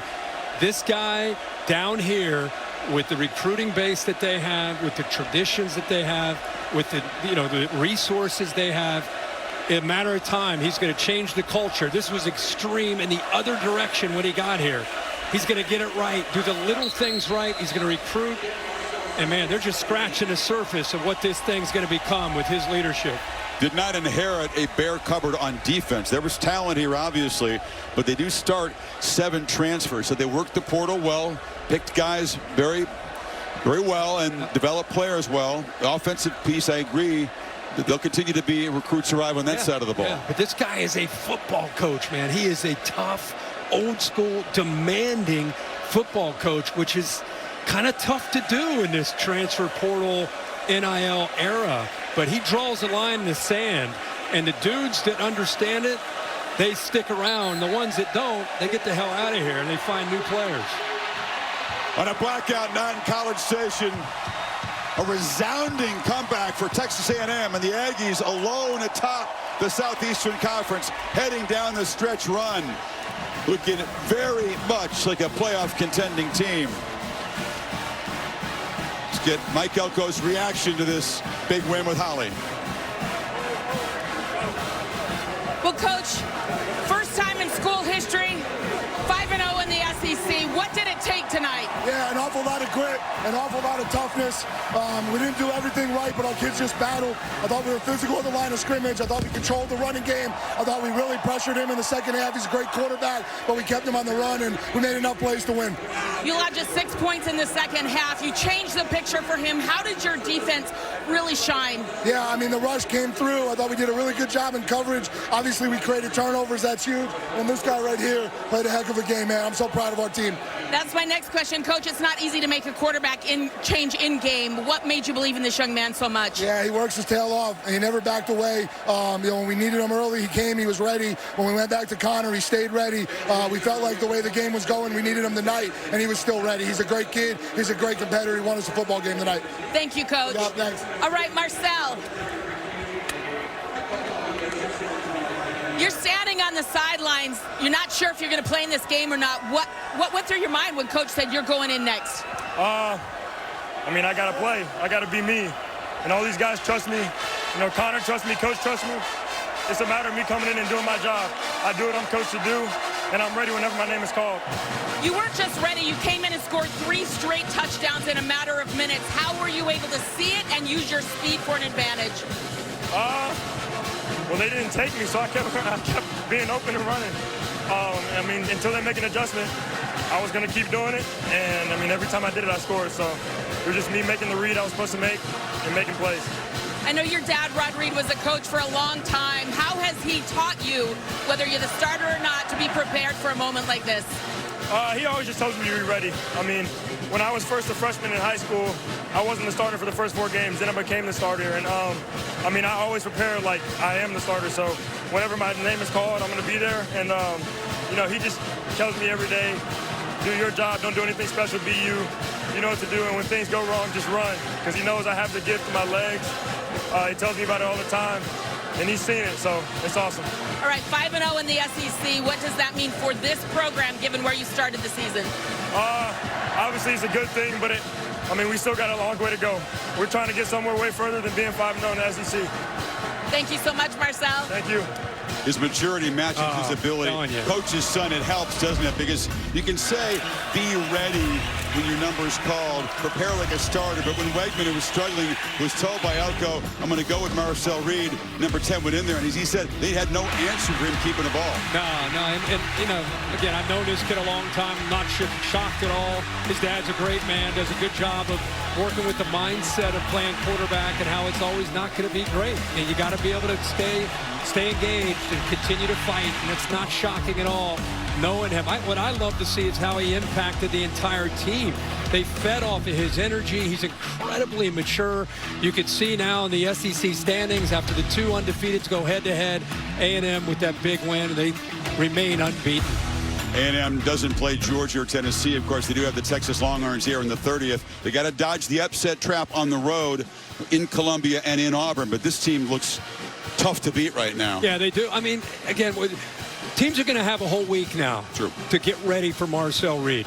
I'm just going to tell you, because I've watched him, you have no idea how good he can throw the football. This is not a guy that's going to come in, oh, we better take away the zone read game. Sorry, we're going to take away the zone read game and everything will be fine. That's not the case. He's going to throw it on you if you take that aspect of the game away. So you'll see. I'm just telling you, this kid, they're just beginning with what this offense can be with him playing. Tell Ben that his friend Reveille, it's a big night. It's a big night for Reveille. It's a big night for the Aggie Nation. A second half, you said it well, this is a comeback so emphatic. They are never going to forget about this game here. Right. And not just the people who are here, the people who watched, who love this team. Never been 5-0 before. It's been a tough go in the SEC, frankly. They haven't won a conference title since '98. Yeah, think about that.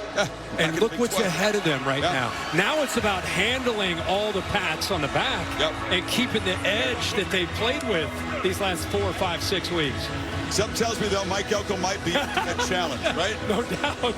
What a night for the Aggies, and they do stand alone atop the Southeastern Conference as we begin that November stretch run starting next week.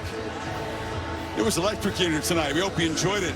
Bill Bonnell produced the game. Jimmy Platt directed it. We appreciate our hard-working crew. Great job as always. Now, except on the West Coast, stay tuned for your local news over most of these ABC stations. For Kurt and Holly and our entire crew, Chris saying so long from College Station. The Aggies, big winners tonight. Thank you for watching this presentation of the Southeastern Conference on ABC.